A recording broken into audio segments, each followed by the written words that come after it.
You are about to opt in to Monerotopia, a show for the Monero community where all are welcome to join.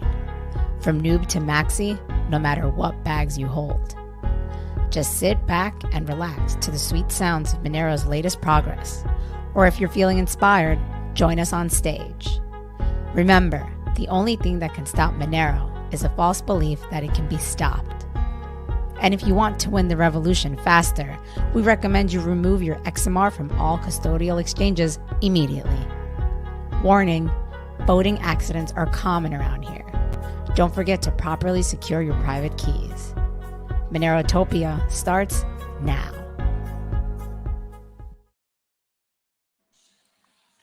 Hello. Can you guys hear me? I think I'm in a little bit of a delay here. We got you. Yeah. Buenos dias. Good morning, guys. For those who don't understand Spanish, I just said good morning in Spanish. Wow. That is the extent of my Spanish, but I'm somehow managing to get around over here with help from some Monero friends, some local Monero friends who have been helping me along the way. But yeah, I'm in Mexico City right now. I'm a couple of blocks away from the venue, in the Roma area. For anybody who hasn't been down here yet, it's amazing, beautiful location. Weather is fantastic. It's crisp, it's cool, but beautiful, sunny. Mexico City is like a plateau at about 7,000 foot elevation, so super high. So that's why you get that little chill in the air. But when the sun comes out, it's like beautiful. It's like you're kind of like get that like desert sun. So yeah, amazing. Food is amazing. People are amazing. I think it's a fantastic place to have a conference, and yeah, November should be a good time of year to be doing it. So everything's coming together down here. Been very busy. Yesterday went down to the venue, so I was able to see them in person, close the deal, make some payments, and I've been running around doing various things. I bought the Starlinks locally here at a Home Depot. I was surprised to discover they do, in fact, have Home Depots here in Mexico. You bought a Starlink at the Home Depot? Yeah, but in Mexico. Wow. Even though we bought them beforehand, but it that's a was whole really long cool, story. but it also felt really sad. It's like, I don't know. When you're in Home Depot, I feel like I'm back in America. Oh, wow. Okay. So I got what I ordered, not what I expected. So I got an omelet plus another egg fried on the side, because that Very makes nice. any sense. Honestly, I thought I ordered the same thing as yesterday, and today it's completely different. But this place is delicious, really good food with fresh chips. I won't crunch my chips right now. So yeah, I got a Starlink, 2 Starlinks yesterday. Another thing I did yesterday was I printed these out. So yeah, I don't know if you guys can see these. Yeah, we can see it. I don't know why I'm having trouble putting them in the frame there. Printed these out, and these are actually stickers. Andres That's made really them. cool. Yeah, Andres made them in Spanish. Yeah. It's really nice. so That's we'll awesome. be able to So Doug is going to be going around Mexico City and hanging them up everywhere. put these around town. Everywhere. We're having Our it Monero everywhere, propaganda. Mexico. It's like my congressional campaign all over again.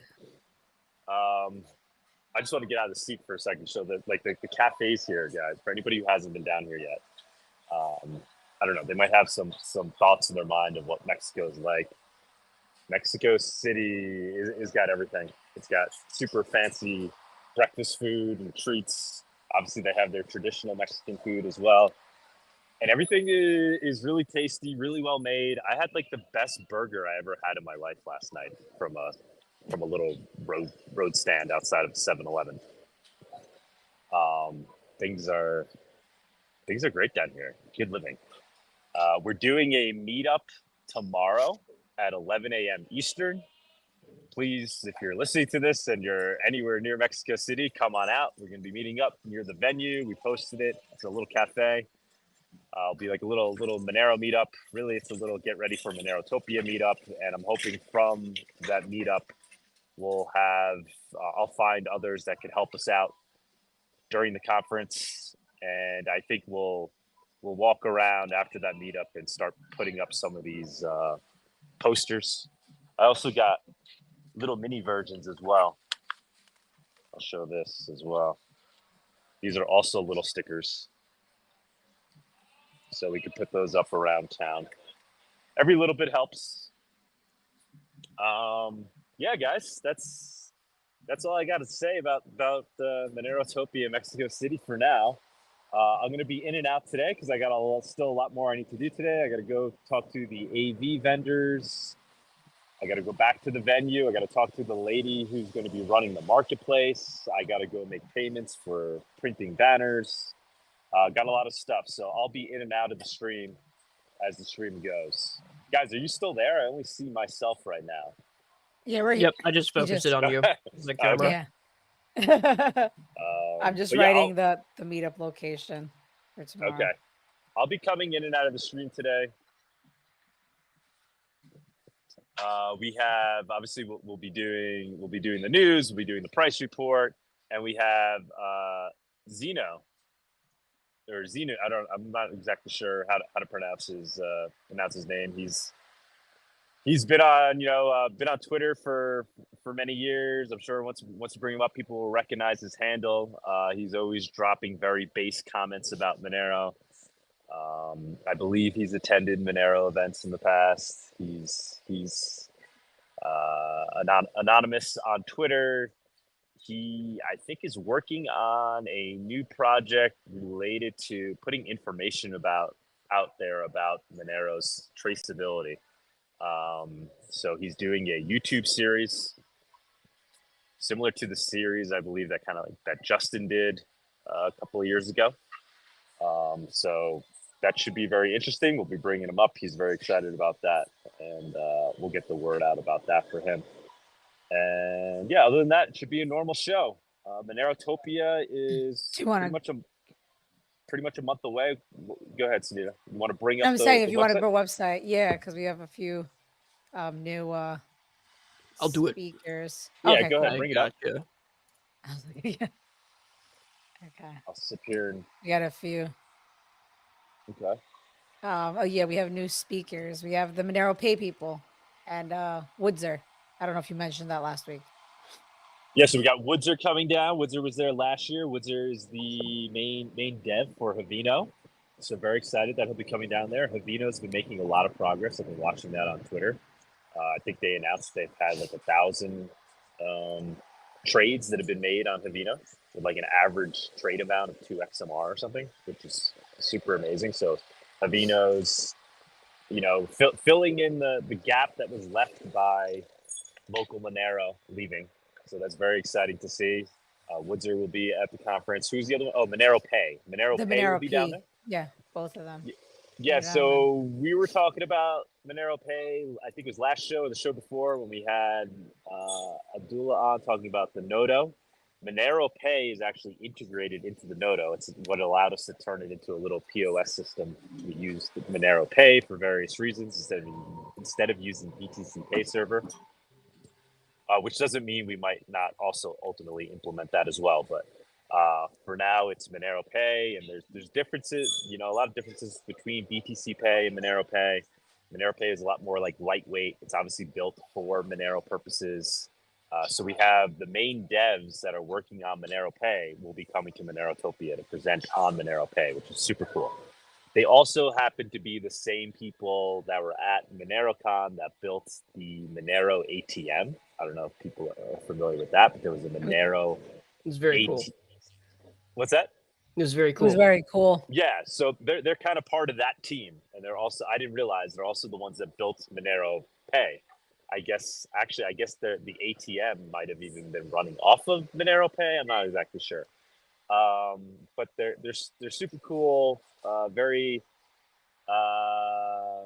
creative people. They're talking about wanting to potentially build a Monero-based vending machine for the conference. They're asking me if I could get my hands on an old vending machine. They'll be able to hack it during the conference and turn it into a Monero accepting vending machine using Monero Pay. Don't know if I'll be able to pull that off, but these are the types of people they are. So very cool. Very happy to have them participating at Monerotopia and actually coming in person over from Europe. So super excited about that. Who else do we got to announce, Anita? Is there anybody else new? Yeah, if you want to scroll down, we have Gionic, who's going to be another MC. My I don't think we've mentioned that. You go do that. We have Gionic, that's going to be another MC, aside Vlad. I don't know if you mentioned that last week. Yes. All right, Gionic. He was the MC last year, so and then he's going to be doing it alongside Vlad. It is 4 days, so they could take turns MCing. Yeah, and then he's also going to have his movie, not premiere per se, but he's going to be showing his movie one of the nights. Oh, right. Yeah, at a movie theater, like pretty much across the street right around, from the venue. So that should be super cool. I think that might be, I mean, it's not 100% confirmed, but I believe it's going to be that first Thursday night. So it's going to be a nice screening of his movie. It's a really good movie for those that haven't watched it yet, but really well made. And it's a very interesting story. And make some Monero references. Yeah. but very, very well done. Monero mentioned. Yeah, Monero is mentioned. Yeah, Monero mentioned. Yeah. But keep going down, like the workshops. I think you probably went through that. And then I believe you keep going down. I think our performer, Tatiana, I don't know if you mentioned her last time. She's going to be performing live music. Oh, yeah. We should. Yeah, Tatiana. We did a Spaces with her earlier in the week. We had some people jump on a Spaces. We had Aaron Day. We had Tatiana.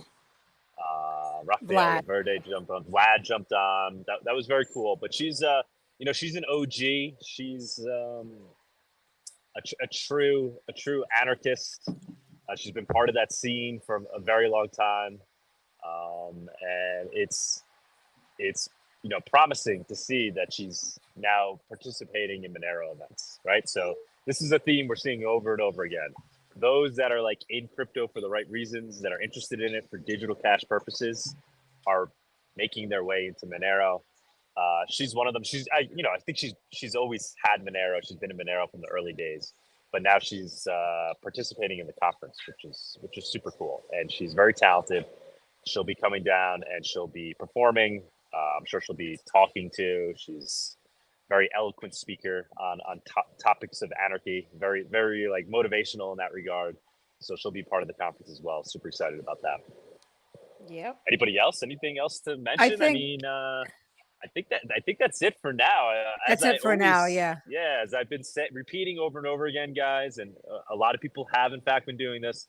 Email us at monerotopia@protonmail.com if you want to participate in any way. It's never too late to get people involved. We're always down for collaborating in any way possible. Obviously, we hope that you buy tickets to come down, but if you want to collaborate in some other way, you want to potentially be a speaker, it's getting a little late now, but we might be able to fit one or two more speakers in. Maybe we'll keep saying that, and we'll have 8 days full of conferences. Yeah, we've moved it to only one stage now. We're not doing 2 stages because last year it was like too much. It was too much to handle, and honestly, the people there were only at the main stage. A lot of people weren't even going up to the second stage. So now, and people were missing a lot of the content. Amazing content that was on the auxiliary stage. So we're bringing it all to the main stage. We have 4 days instead of 3, so we'll be able to fit more content there.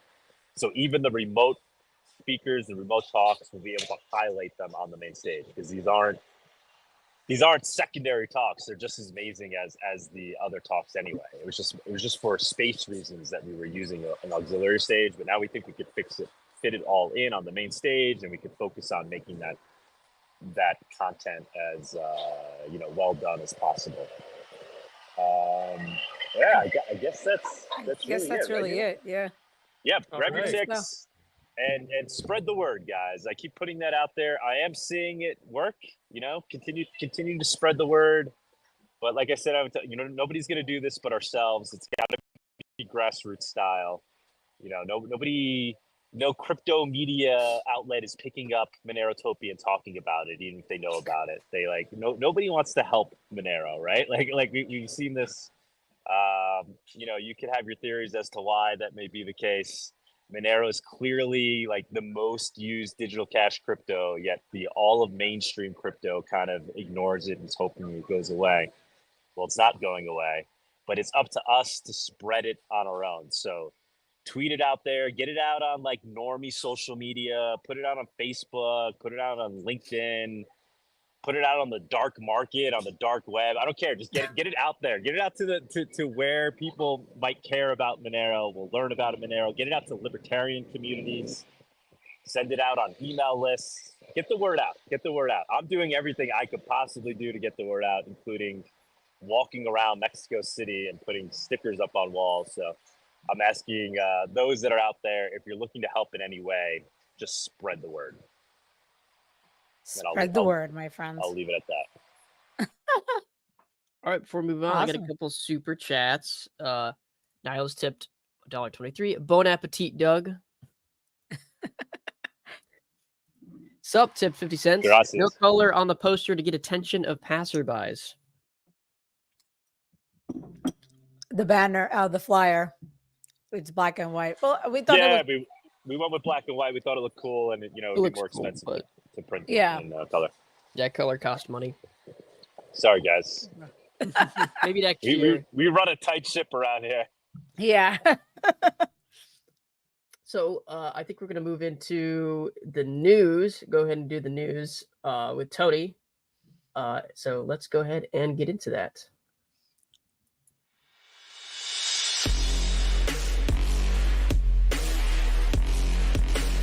The Monerotopia Weekly News segment is sponsored by WizardSwap.io, a non-custodial cryptocurrency exchange. Tony. Hey, everybody. I post 2 hurricanes and 19 tornadoes here. Oh, shoot. Did that go right on top of you? So actually, I live on the East Coast, and my city is one that wasn't affected, luckily. But the one above and the one below, they had tornado. It was mostly just tornadoes on the East Coast, but the West Coast was just tornadoes. Just tornadoes. Well, just like 19 tornadoes, but yeah, it was. Yeah, well, where I live, it wasn't bad at all. That's good to hear. A couple years ago, I had to leave, and then it was following me where I was going, so I went back. Yeah, but the West Coast, I would not live on the West Coast. It's too much. They got hit bad, right? Yeah, they got hit bad. Okay, so let me share my screen. Okay. And let me add it. Okay, so I'm gonna take the shilling from Doug and continue. Guys, if you haven't bought your tickets for Monerotopia, which is a month away, go ahead and purchase your tickets. You can use this 1% card discount, or you can use my code Tony24, apply, and you're gonna get 10% off. So I recommend you buy the VIP ticket. You get a dinner and a lot of other things. So make sure you use it. And I see Foxcoit. Hello, hola all. Hey, Foxcoit. Also, we're close to 10K subscribers on YouTube, which is awesome. So guys, like, share, and like Doc said, nobody likes to promote the conference or the show outside of Monero. So it's really appreciated if you share, like, and share friends, whoever might be interested. It's more word of mouth, just because the attacks that we are getting for being part of the Monero community. Now let's move on to to Copa Monero. So tomorrow is the semifinals of the Monero Cup 2024. We have Fyro versus Parachain, and then we have Cakewall versus Monerotopia in the semifinals. Now, so what I thought, if Monerotopia wins, is not rigged. It may seem like it's rigged and a bit biased, but that'll be quite funny. But yeah, but the semifinals are tomorrow, and then November 17th is the final of the Copa Monero. It's very exciting, so that's going to be really cool. I'm really curious if who's going to win. And then I want to take you to what the Crypto Vigilante tweeted on X. This is a pretty cool story unfolding. It's pretty cool. And then, like Doug said, organic adoption of Monero is happening in a small town in Argentina, and no one is in crypto knows. Yeah, so CoinDesk, Cointelegraph, if you're somehow watching this, make sure you make an article about this, write an article, and or anybody, just share the word. It's really amazing. It's really, really cool. Yeah, but I need to write a story on this. 12 local teams competing in a football tournament with a Monero prize, hundreds of people attending the games, and the Crypto Vigilante also commented back, Monero Town is truly one of the greatest stories of the year. It is a true success story for all of crypto. It's literally an entire town adopting Monero. Incredible development. Yeah, this is awesome. It's really cool to see how it came along and how it just improved with the camera quality and everything by time, and it's just gonna get better and better. Moving on. So this is cool. If you decide to work at Cake, well, 2/3 of the employees are paid in Bitcoin, XMR, USDT. All treasuries in XMR and Bitcoin, which is awesome. And Monero is quite stable. So if you do choose to work at Cake and you want to be paid in crypto, it's possible. Now, moving on. So we're gonna talk a bit. We talked a bit about Monero. Now I want to bring some more political news, which they all tie into Monero after all, or privacy or your freedom. So NATO will start an annual nuclear exercise as Russia threatens Ukraine's Western backers. So this Monday, NATO is going to showcase their nuclear power. Russia's Putin has been talking about his nuclear power and how it's so much stronger than what they have. But yeah, NATO will hold a long-planned major nuclear exercise this Monday. The alliance's chief said Thursday, a few weeks after President Vladimir Putin announced changes to Russia's nuclear doctrine to discourage Ukraine's Western allies from supporting attacks on his country. Now, this guy, Mark Rutte, is very important. So let's go to this video. It's a minute and a half. But he got appointed as the Secretary General of NATO on October 1st. Now, they want Ukraine to become a member of NATO, which Putin will absolutely not like that. He would not want that. And he would probably do some real damage if that happens. Yeah, so it's quite crazy. So let's watch this video, and then maybe we'll talk a bit more. Mark Rutte, our former prime minister of over 10 years, who single-handedly ruined the country by flooding it with immigrants, destroying our economy, and the same guy who came after our farmers, he just got appointed as the Secretary General of NATO. And of course, we have been warning about this for a long time because Mark Rutte essentially bought his position into the NATO. He was spending billions and billions of euros, our taxpayers' euros, on Ukraine, was seen constantly hugging with Zelensky. And now, just a few months after he's no longer the prime minister, he has been appointed Secretary General of NATO. This man has not even been in office one day, and he already said that Ukraine should be part of NATO. And Ukraine's irreversible path to membership. And we must sustain this support into the future, because Ukraine's rightful place is in NATO. So after ruining our entire country, he is now dead set on dragging all of you guys into World War III and just ruining it for everyone. So get ready, because this man is a threat to not just our society, but the world, essentially. Yeah, essentially. So Yeah, that's quite a big, bold statement. And you have, when it comes to this, you have to talk to Putin. You can't just hide on the West Side and just make statements like this and think that everything is gonna be okay. No, Putin has nuclear, and who knows, he may use it. Now, yeah, this also ties into just the misinformation that the government is trying to push in regards to Ukraine and everything. For example, did you know Ukraine is actually an artificial state? They have parts from Romania, Hungary, Poland, Crimea, which is Russia's, a lot of stuff. So it's quite scary. Hopefully nothing is going to happen, but yeah.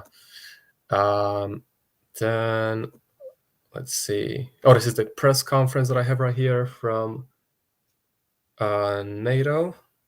So, which is essentially what he said, that Ukraine is on a irreversible path towards NATO, which, if that's what they want to do, fine. But with Putin and him doing what he might do, which is use nuclear, whatever, for them to not get into NATO, you need to talk to him. It's not a joke.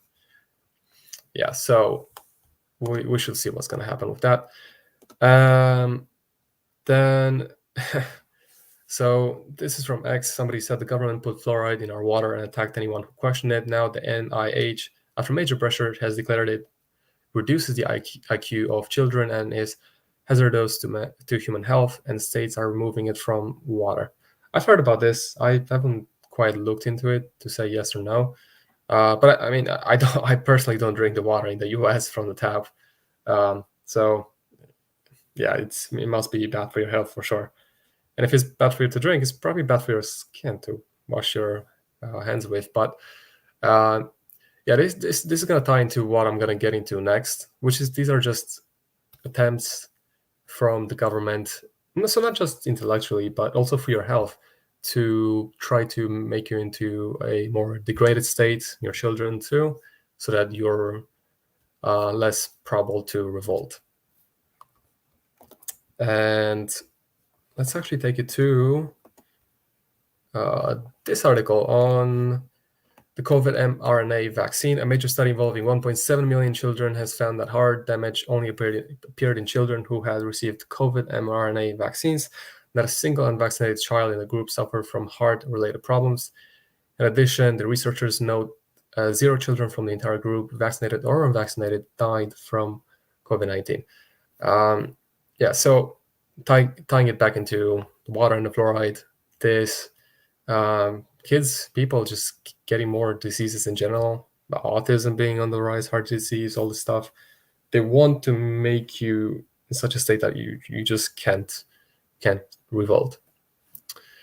And now let's see. Now I want to show you this article, so we'll tie it into this. Now it says, this is an article, a news article. It says number of non-binary students in Maryland district soars by 582%. That's it's quite a big jump in 2022.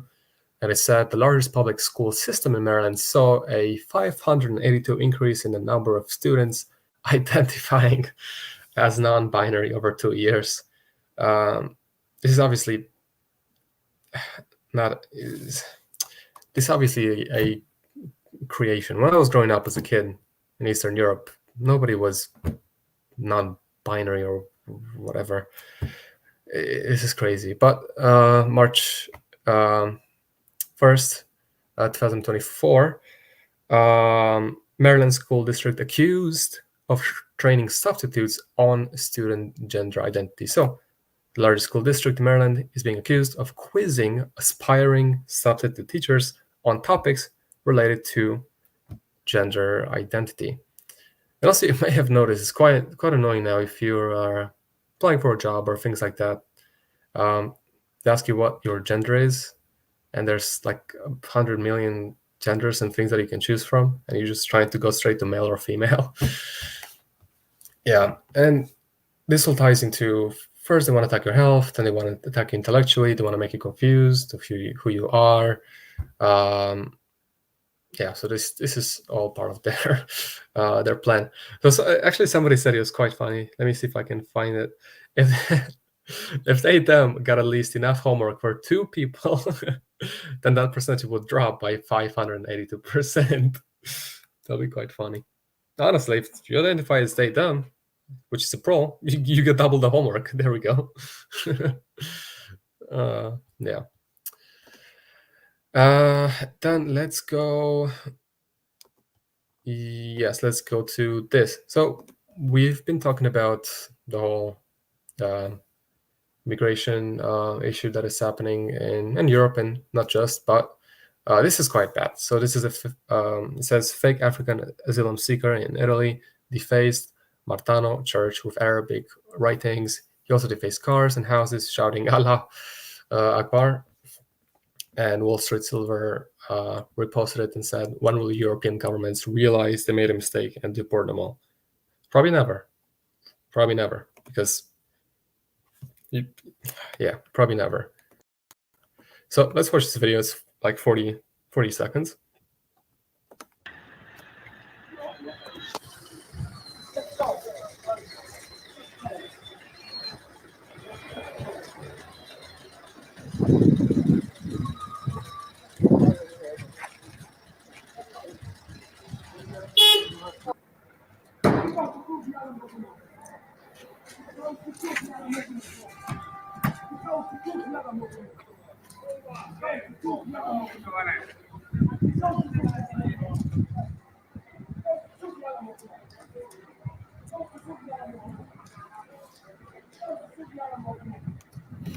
Yeah, so I don't even have words sometimes to describe what is happening. It's not only bad that you're importing the fairly reasonable investor. I'm so confused right now about the situation. I'm also quite confused about why they're doing what they're doing, if that's what you mean. But yeah, not only they're importing the third world, which tends to be less educated in Africa, for example. It's just a fact. They have less access to education, but they also import the ones that have a lot of issues, like this guy right here.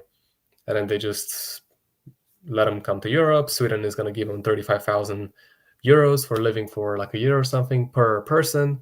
So that's great. You know, bring your whole family, go to Sweden, get 35,000 euro, and then get out in 1 year and collect your money. And then just buy a house back where you're from. It's quite insane. And again, the reason why we're talking about this on the show is because these are all attacks to your freedom, your like personally, intellectually, on all levels. So that's why we discuss these kind of things. Maybe you don't see them as directly related to Monero, but the reason why Monero exists is because of the crazy things that the government is trying to do against us with all the Eat the Bugs campaign and owning nothing and all these things. Now, okay, let's go to this video from Eva.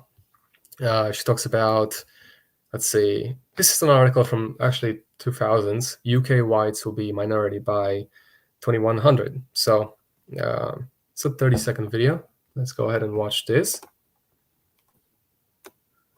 Of course, you're going to be attacked if you say, hey, this continent, Europe, has been predominantly white for, the entirety of its history. And now suddenly within one generation, a few bureaucrats have decided against the will of the people that we should suddenly be a minority. Why do we agree with that? Or why do we allow that to happen? If you say that, you are going to be attacked. But the only other option then you have is say nothing and have it happen. So the choice is yours, and I've made my choice. Yeah, but also the question is, if, I mean, with the educational system, they're already making us kind of dumb, and now they're importing the third world, which does not have access to the education, and that's what they want, so that they can vote them back, essentially, or whatever they may want. But if you're gonna rule over ruins in, who knows, decades from now, especially who knows with nuclear or what else, what's the point? Like, if you're just gonna rule over nothing, like what's the point? It's just crazy that we live in such a time where we should have been so far ahead, but we're not. We're actually way far back than before. Nobody reads anymore. Nobody. It's just different. The whole intellect is just going down overall, year by year, and quite rapidly. Let's see. Okay, so this one is about Monero directly. So Monero Maverick wrote on X, "I've been screaming from the rooftops that Monero is under attack," and we all know that Monero is under attack. The state prefers Zcash, of course, and tries to sell Bawdy and Monero alongside, banning and shadow banning accounts, threatening crypto and normal news, perceived untraceability. An informant inside of Coinbaro, who asked not to be named, has told me that the feds came to them and said to not post any videos about Monero again 2 years ago. And then he has a post, a screenshot from, I think it's Wikipedia. For now, Monero is untraceable. However, it is probably only a matter of time and effort before it changes due to its perceived untraceability. And then one more screenshot. Zcash offers private transactions the option of selective disclosure, allowing a user to prove payment for auditing purposes. One such reason is so make it easier for private transactions to comply with anti-money laundering laws and tax regulations.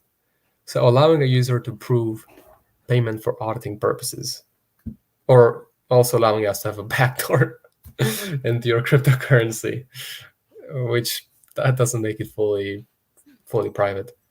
When you say a product is private, that means that you can use it with your life. That's what it should mean. With Zcash, I don't think I would trust my life using Zcash if I had to. And let's see, I think this is the last thing I have for today. So this is Trump saying never sell your Bitcoin. So let's go ahead and watch it. Never sell your Bitcoin, right?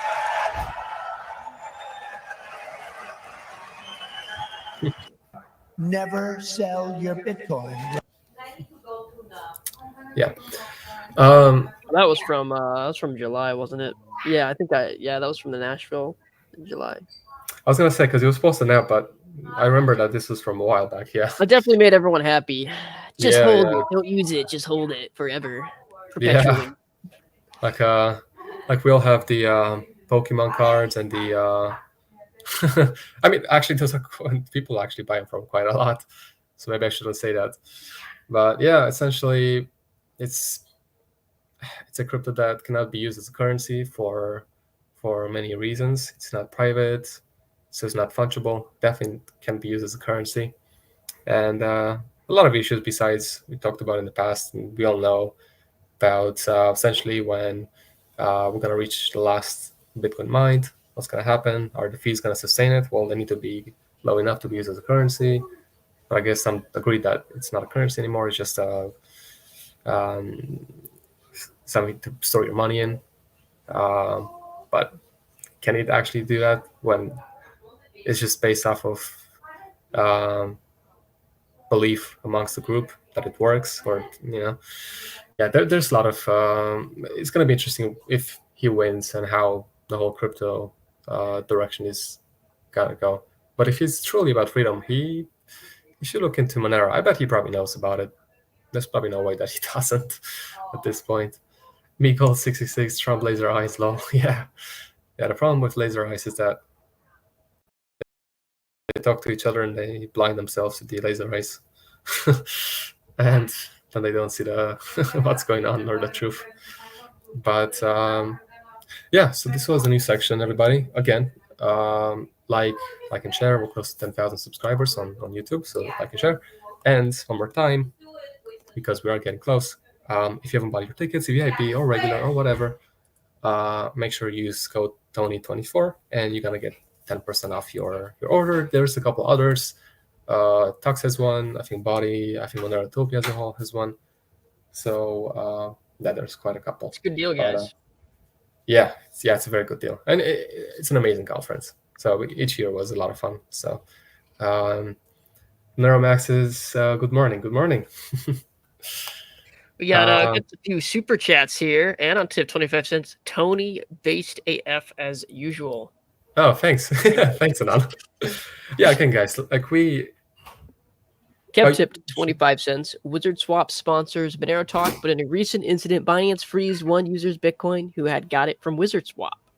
So is there a risk of getting tainted / dirty BTC from Wizard Swap, or it's just Binance problem? I know it's a BTC problem too. Potentially. Wizard Swap is they're pretty they're not super strict on doing the whole AML KYC thing. I don't think they really do any. So it's very possible you got tainted BTC from Wizard Swap. But the nice part is that they won't block you if you want to switch that back to Monero. So nice, clean, fresh Monero. If you want, you can switch it back to that. But yeah, that's mostly a problem with Bitcoin itself. Obviously, the fact that coins can be tainted, the fact that they can be chosen guilty by association based on where it's previously been. Yeah, and then one more. Oh, we got two more actually. Nice. Immortal tip to 80 cents. Please pump price, sirs. You want to pump price? Keep using Monero. Keep spreading it. Keep getting people to onboard on Monero. Sure, I've referred to the 9 tip 25 cents. Really amazing. We got Tatiana for Monerotopia. I remember her from the old BTC days in 2013. Wow, that is a long time ago. That's really cool. Yeah. So thank you so much, guys, for the tips and for the guy that said to pump up the price. Well, if you like and share the show, it actually helps because then we can deliver to more people the message, and then they're gonna tell more people and so on. Yeah, I mean, the price is gonna go up with time. The more bad the world gets, the more people will look into Monero. Yeah, somebody said, I heard some with tainted coins started trolling people on centralized exchanges, sending them tainted Bitcoin and getting them locked out of their wallet. Yeah, that's actually happen. really funny. Yeah, that's a little bit evil, but really funny because it just goes to show how flawed Bitcoin is as a currency. It's not fungible, and you can screw with people like that. It's evil, but it wakes people up. It does. Yeah, because they don't know. I mean, they're just using this thing, and this thing is from dark web. I'm not associated. Well, now you are. It didn't take much. So we got Doug again. Hey, Doug. What's up, guys? Hey, Doug. What's up? How's the weather down there? Oh, it's freaking beautiful. Oh, nice. I mean, so I'm just going for I'm walking towards the audio visual place where we're looking to rent the sound equipment. But this is kind of a pretty good view of Mexico City, like kind of the more hardcore city vibe. I mean, it's a busy little town. There's 20 million people in Mexico City. There's like 8 mil in Mexico City proper, but it's a sprawl that goes on forever. I mean, flying into it to the airport is just like it's a sight. I mean, it's just as far as the eye can see, just like buildings and houses and everything. So yes, stay tuned for a second here. I'm about to approach, I think, a Bitcoin ATM, and I'm gonna put up some stickers. Awesome. If I don't get run over. Yeah, don't get run over, Doug. We need you. Stay tuned. Hold on, I gotta find this thing. Hundhausen said, I love you guys. Love you too, man. Love you too, Hundhausen. Yeah, it's a big family here. Yeah. Also, guys, so in the meantime, until Doug gets to the ATM, if you guys ever have anything that you want us to discuss on the news, any links or anything, you can, honestly, if you found something now, you can just drop it in the chat and we can take a look, or you can tag us on X or or on the Monerotopia Telegram. You can always just send us a link, and if it's interesting, we'll discuss it or whatever. So keep that in mind too. Yeah, I'm not sure how long it'll take Doug to get to the ATM. Hey, Doug, how far are you from it? I think I'm like literally 2 minutes away. Okay, so you're just about there. Awesome. Nice. But you could just kind of keep me keep me in the background here. Hold on. I'm Okay. actually putting up my first large poster here. He's doing it. This is a good location. Oh shit.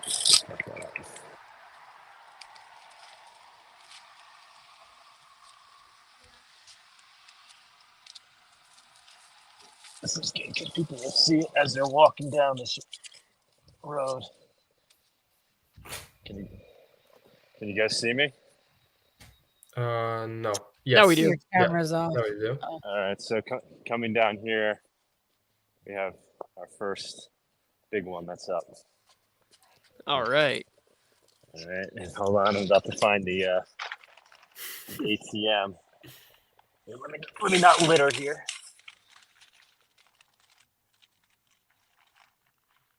I think the ATM is right around the block over here. Yeah, I'm thinking that could be a good place to advertise, right, guys? Hit up the Bitcoin ATMs. Yeah, I'll put stickers all over it. the right audience. Yeah. Closer, audience. It may just enrage them. I don't know. I don't think you realize your camera's off. Yeah, Are it's you off trying to now. show? Oh, my camera's off. It's No, all but I right. don't Yeah, think I he think- realizes it. I think think if you're- you leave the browser window, it turns the camera off. Yeah. All right, hold on. Let me see if I can find this ATM. It's supposed to be over here. Yeah, I gotta leave the browser window for a sec. Where is this thing? Called it. Oh shit! But we have Policia right here. Hold up, guys. As Doug goes to jail live. Why don't you give it to the Policia? Put it, Hey, He'll know right, another one. He Policia. learned a new word. put it right on the police car. Hold on, Federales. this is a busy little street. All right, am I back in view? Yeah. Yep. All right, hold on. Yeah, this is a lot of obstacles here in Mexico City. Definitely, guys, when you're here, watch where you're walking. Sunita can attest to that. There's just various holes in the ground, like utility boxes that are just missing, and you fall. No, it's true though. I've seen, in addition to the ones Sunita fell Always into. be aware of your surroundings, even if you're trying to take a picture or just looking at something else. Yeah, Hey, at least always there's no be sewer very, slime. very aware. Always look. Guys, I don't see this Bitcoin ATM. Where is it? Is it Here's a alive? Monero one. It could have been a nice joke. I don't see it. Wink, wink.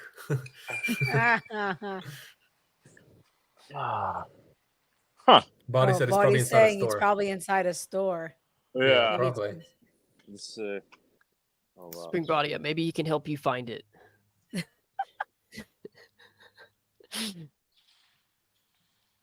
Well, I can let you guys do your thing, and I'll just chime in if I find it. Okay. Yeah, I wouldn't All right. necessarily count on me being able to help you find it. All of the Bitcoin ATMs that I've seen here in other big cities in Mexico they're usually inside a plaza or they're inside some kind of store. One time I found a crypto ATM that was like in the barrio, like in the ghetto, and like I went Really? off the beaten path. Yeah, and I'm driving like a reasonably nice car, and I went off the beaten path, and I'm like, man, the map says it's right here, and it said that I was supposed to be able to trade Monero on this particular ATM. Really? And I was like on a dirt road at that point. I was like, man, I better just keep on driving. Like I should not even stop. And ask. This is probably an ATM for the cartels or something. And like, Come here to get robbed. yeah, take my white gringo ass back home. I think I might be in that very situation right now, guys.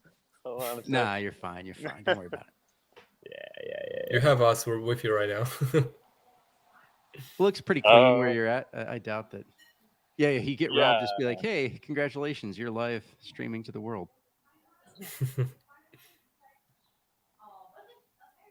So we have Planto on YouTube. He said even worse now. Most wallets run a check when you swap Bitcoin and stable coins. I think is an automatic procedure built into some USDT networks. I believe they are losing people. Yep. Hey, we got another super chat here. Kev tip 25 cents. Tony is the best person at news. Kudos. Say hi to the doggy barking. Oh, I can hear the dog. Thank you, Kev. I appreciate it, man. Thank you.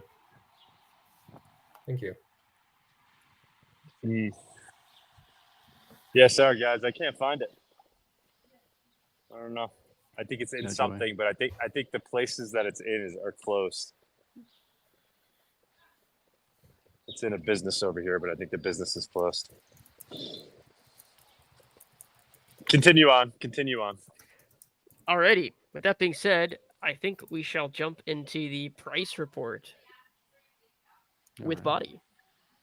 Awesome.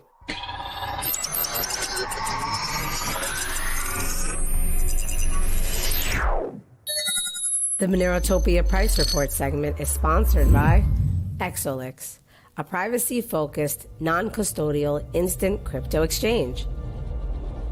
Go to exolix.com to enjoy secure and completely anonymous swaps with no KYC or sign-up. Swap between Monero and 2,000 plus assets at the most competitive rates and with no limits. Exolix.com, your fast and secure way to privacy.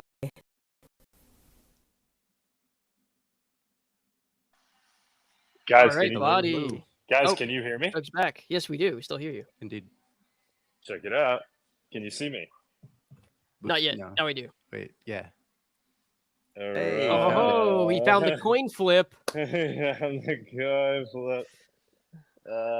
Where do I put this? I don't want to completely mess up. Right on the thing. screen, so someone has to take it off and look at it. Well, hold on. I'm gonna put one. Put one right here. All right. What do you think? No, two. Put it directly on the screen. Yeah, just like. No, not on the screen. Can't do that. I could put it here. Boom. Yeah, that's fine. Awesome. All right. Do they accept Monero? I mean, or do they? Mission accomplished. Also, they have Bitcoin, ETH, LTC, and USTT. It's the usual suspects. Yeah. Very cool. I'm gonna ask Mission these people if accomplished. they mind. Plus 5 XP. I see a lot of stickers in here. I'm gonna ask them if they'll let me put up a large one in here. Although they're not gonna understand me. I think I'll Bawdy to do the translation for you. That's why he's here. That's why you're here, talk Bawdy. to him. Yeah.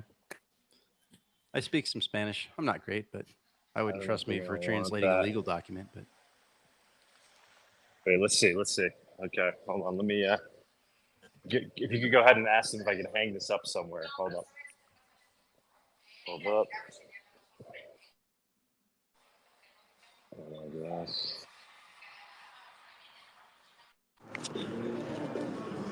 Hola. Hi. Bawdy, can you hear me? yeah, I can hear you. I could tell you what to say, or I could talk to her directly. Yeah, if you could talk to them. I wanted to see is it possible where I could hang this up in here? Yeah, Bawdy here. Hola, Bawdy, ¿cómo go ahead. estás? Hola, ¿cómo ¿qué tal? estás? Buen día. Dime. Buen día. Estamos haciendo una conferencia criptomoneda y nos da cuenta que tiene una cajero de Bitcoin. Ajá. Y estamos pidiendo tu permisión para poner un letrero, un sticker dentro de tu ubicación. Ah, ok. ¿El letrero qué es para? Es una criptomoneda, se llama Monero. Es popular Like Bitcoin. Por su Ah, privacidad. para nada más es es lo como mismo una publicidad, como Bitcoin. ¿no? Para Bitcoins. Sí. Ah, ok. Sí, si quieres. Muy bien. puedes poner, ¿Dónde no hay problema. preferías que ponga? No seas malito, si lo quieres poner por... Can I put it here? Ah, perfecto. All right, Bawdy. Muy bien. Job well done, man. Muchas All right, gracias. I'm gonna hang it up. Accomplished. Mission accomplished. We're doing things, guys. We're doing things. Hold on. All right, good job, guys. Hold up a sec. Go ahead and do your thing. Awesome. Nice. Wow. Good job, Bawdy. Look at that. I think this. I don't even know what this is. I've This got like a? basic get around skills. I know. Go Bawdy. Nice español. Yeah. Oh, muchas Wow. gracias. Sunita says good. That means it's approved. Yeah, I like that. Very smooth. Very nice. But I can, Unlike Sunita's, I can speak. unlike okay Sunita's on a Puerto good Rican day. Spanish. I have Yeah. like I have hard times. Hey, what are you trying to understanding people. Like everyone has We the all opposite have unique problem. dialects. They're like everyone's like I can understand the Spanish. I just can't speak it. I'm like, no, I can pretty much say what I'm trying to say, but and when people talk at me, sometimes it's crazy. Some people I just understand almost completely, and others that are saying simple stuff, I'm like, what the hell did you just say, bro? Stop speaking Cholo. I don't understand Cholo. Guys, this is fantastic. This is perfect. Look at this. Look at this. Fantastico. All right, we have our ATM. Oh, wow. Okay. And then our poster. Take a picture. It's like a nice poster. It is a nice poster. I like Yeah. Let me try to take a picture. But go ahead. You guys can continue on, do your thing. I'm gonna go. I have to go jump in an Uber now. Yeah. Cool. Awesome. Thanks for the update, Doug. Mhm. All right, we're Bawdy, done talking about our GMGM. stablecoin. All right, so I think Muchas I think we're gracias. presenting. Yeah. Okay. So here we go. We got the Monero price right in front of us. So you can notice that, yeah, it's been a pretty calm week. We've had a little bit of mild movement to the upside. We basically turned these wicks into more of a stable price, and then go figure, right at 150. Currently, you know, looking like maybe do we want to try and bust out back to the top side here? That's obviously what we would like to see. What I would really like to see. So it took us maybe that looks like about 2 weeks to me, where you know, we had that crash, our last crash that happened. I can't remember what drove this one in August. But anyways, yeah, we crashed down for a moment, took about 2 weeks, and then we came back towards the upside. So it would be cool if we crash down here and then presently in the next day or so start making our way back up. That would effectively imply that we have demand that because Kraken delisting across the entire EU, that was a pretty big deal in terms of the news cycle, right? In terms of the hype. So for us to crash down and quickly recover the price, even more quickly than back here, that kind of speaks to the power to the volume buying that's happening. That people are like, nope, they don't care. If Monero crashes, everyone's happy because they're just going to buy more. And the liquidity's got to be low enough on these exchanges that it forces the price back up. So currently, stablecoin prices 150. There will come a time this will get reevaluated, and our stablecoin price will eventually sit something closer to the 250-500 area. It's anyone's guess as to exactly when that happens, but you know, probably something about the next liquidity expansion will be that moment that happens. So you can see we've still got our price predictions here going. Looking forward to Monerotopia in about a month. I called 182, I guess, because I'm a negative Nancy. I'm just not bullish enough. Tux coming in with prices right rules just to defeat me at 187, it looks like. And then Doug called for 202, which would have been like a big wick back here. So yeah, I guess everything looking pretty stable, pretty normal here on the Monero versus US dollar price. As far as related to Bitcoin, yeah, we had the big fall off, you know, obviously same deal, Kraken delisting, and we've kind of been moving towards the upside here. Later we'll look at Bitcoin and you'll see that it has actually been falling just a little bit itself. So cryptocurrency has been, I don't want to say languishing, but probably languishing is right. There's just nothing happening, maybe a little bit of downward action. Yeah, we nothing else. Oh, you know what? Let's look at the Bitcoin, or sorry, Monero versus Ethereum price. Yeah, so we are now solidly back inside of the very large standard deviation area. Ethereum overall as a coin has not been performing anything impressive, nothing that you would look at and write home about.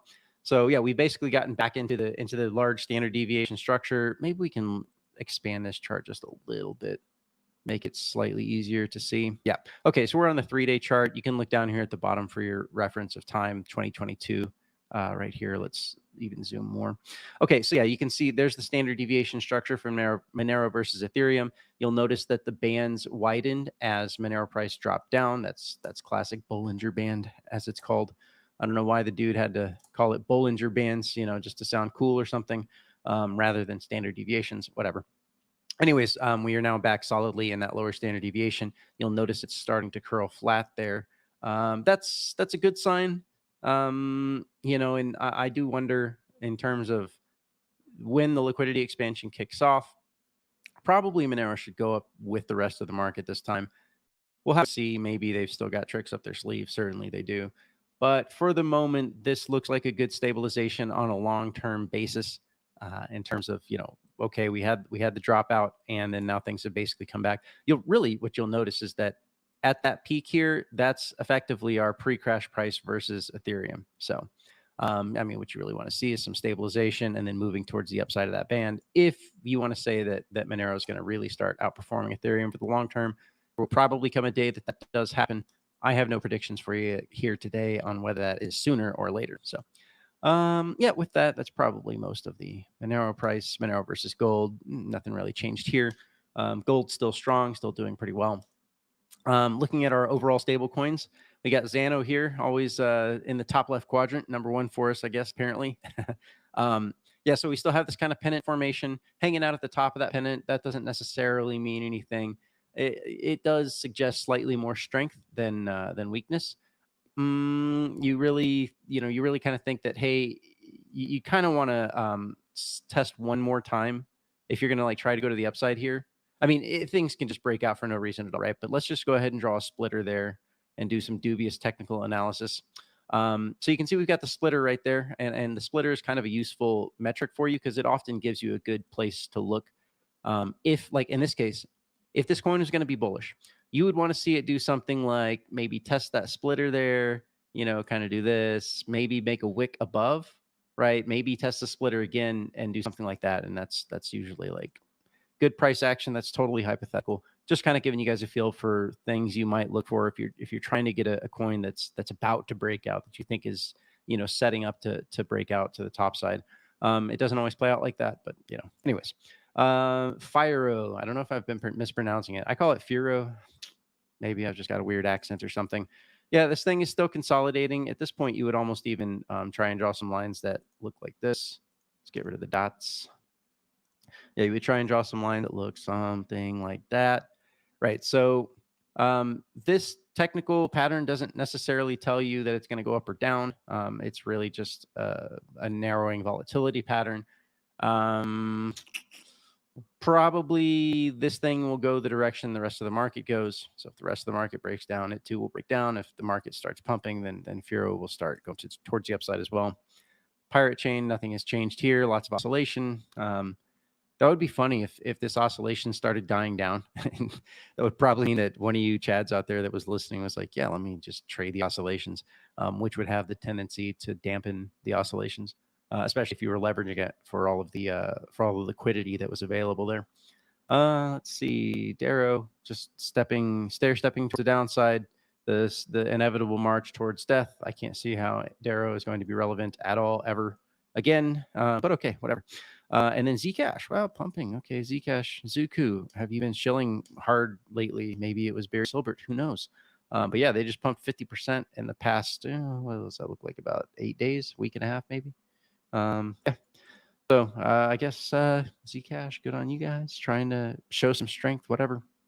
I don't think we believe you that much, but why not? Okay, going towards the broader analysis, starting with Bitcoin, obviously. Like we said, languishing, there's going on here, basically. And that's kind of the story for the whole week. Nothing really changed from this week to last week. It's kind of like things sort of just leveled off in a holding pattern. And I guess that makes sense. If you're, I don't believe the election theater that much, but they do play theater. It is a theater, right? So on the one side, they've got to do certain things because they're doing the actions, and then they got to do the same thing on the other side. And there's a lot of true believers in the theater that think it's actually real life. Okay, whatever. From the context of the theater, if you're a Democrat, if you're the current administration, you really want to hold the markets level and steady until the election, if you can, right? You don't want things to the bottom to just fall out. At least if you wait until after the election, you can say, oh, the nation is panicking because the evil monster is getting elected, right? Like, because they know they're going to lose, like Trump's going to win, guys. Like, I think everybody's they're starting to realize this, which we knew immediately when the fake assassination attempt happened. We said, no, this is the anointing by God of Trump to be, to lead America back to greatness, of course, obviously. Oh, and by the way, listen, when the CIA wants you dead, they put 2-3 backup shooters behind the patsy to make sure that the job is done. Oh, and if he really was a threat and they really needed to take him out, they would have just heart attacked him, or they would have given him they could have done something far more covert that would be less inflammatory for the nation and eliminate the problem, right? That's like Ryson. Have you ever watched Breaking Bad? Yeah, there exactly, right? There's any number of things they could have done to just take this guy out if he was really a threat, and they would have done it, and it wouldn't have been with the uproar of everyone else being like, "Hey, we have to fight, right? Like that wouldn't that's just too it's too theatrical. It was just too much. And the more I've thought about it, I'm like, no, that's not how the CIA operates. Look at every freaking assassination. There's always a second shooter, a third shooter, magical bullets, right? Like from the Vegas shooting to John F. Kennedy, it's just always been like that. So that they wouldn't have missed. There would have just been some oddities about, some magic bullets maybe. So which means that it was intentional. They wanted that theater to happen. So anyways, Trump is the win, guys. Like just go bet on it. You probably make money. Thank me later. Okay, so anyways, Bitcoin is languishing here. Expect it to continue languishing. I don't see any reason why Bitcoin should suddenly break towards the top side here. There's actually a thing that happened interesting this past week. The Supreme Court declined to hear a case about selling 69,000 Bitcoin. So it was there was like I think it was a California court that had ordered the sale, or maybe it was like the Ninth Circuit. I don't remember which numbers of circuits correspond to which states or areas. Anyways, they had ordered the sale of 69,000 Bitcoin. Maybe it was, I think it was the Silk Road Bitcoin. I'm not totally sure there. But anyways, it was 69,000 Bitcoin. Great number for Bitcoin and Elon Musk. And so there was an appeal that was going to go to the Supreme Court that says, no, you can't sell these Bitcoin for, I don't know, whatever reasons. The Supreme Court declined to hear that case in their upcoming round of cases, which means that basically that Bitcoin can now be sold. So it's an open question of will it get sold? Because if Trump's going to win, then maybe he'll follow up on that whole strategic reserve and, transferring those to the Treasury Department, which would be, I mean, no matter how you slice it, that's a win for Bitcoin bros. That's a win for some of their predictions about, the integration of Bitcoin into the system, which also doesn't surprise us in the slightest because we're like, yeah, of course they want to integrate that into their system, right? Like it's completely they want Daddy transparent. Trump to give them the fake pump. Yeah, that's a great way to put it. Oh man. Yeah, put that in your journal, guys, and read it tomorrow. Yeah, so I don't think that should have any major effect on the price. It would be interesting if the lame duck administration sells that shit off quickly, so just to like prevent, kind of as a last FU to the incoming administration. That could definitely happen. And it would be like maximum entertainment. So I kind of hope it does happen. I'm not sure how much it would really affect the price. Probably not that much, guys. Probably just kind of be like, okay, no big deal, right? It wouldn't be a terrible, terrible situation because all of the bullish momentum, of the pro crypto president coming into office would probably mostly offset that sale. So, and they've got, plus they've got ways and means, guys. They've got mechanisms to keep the market generally where they want it. They have finely tuned mechanisms to do that kind of thing. Anyways, but big broad picture here is that Bitcoin is still trending along these effectively the standard deviation and our pleb lines, right? So it's kind of like sort of all of our analysis here from the technical standpoint really does point towards this sort of continued sideways chop for some period of time. I'm expecting that will break again with liquidity when the next liquidity expansion happens.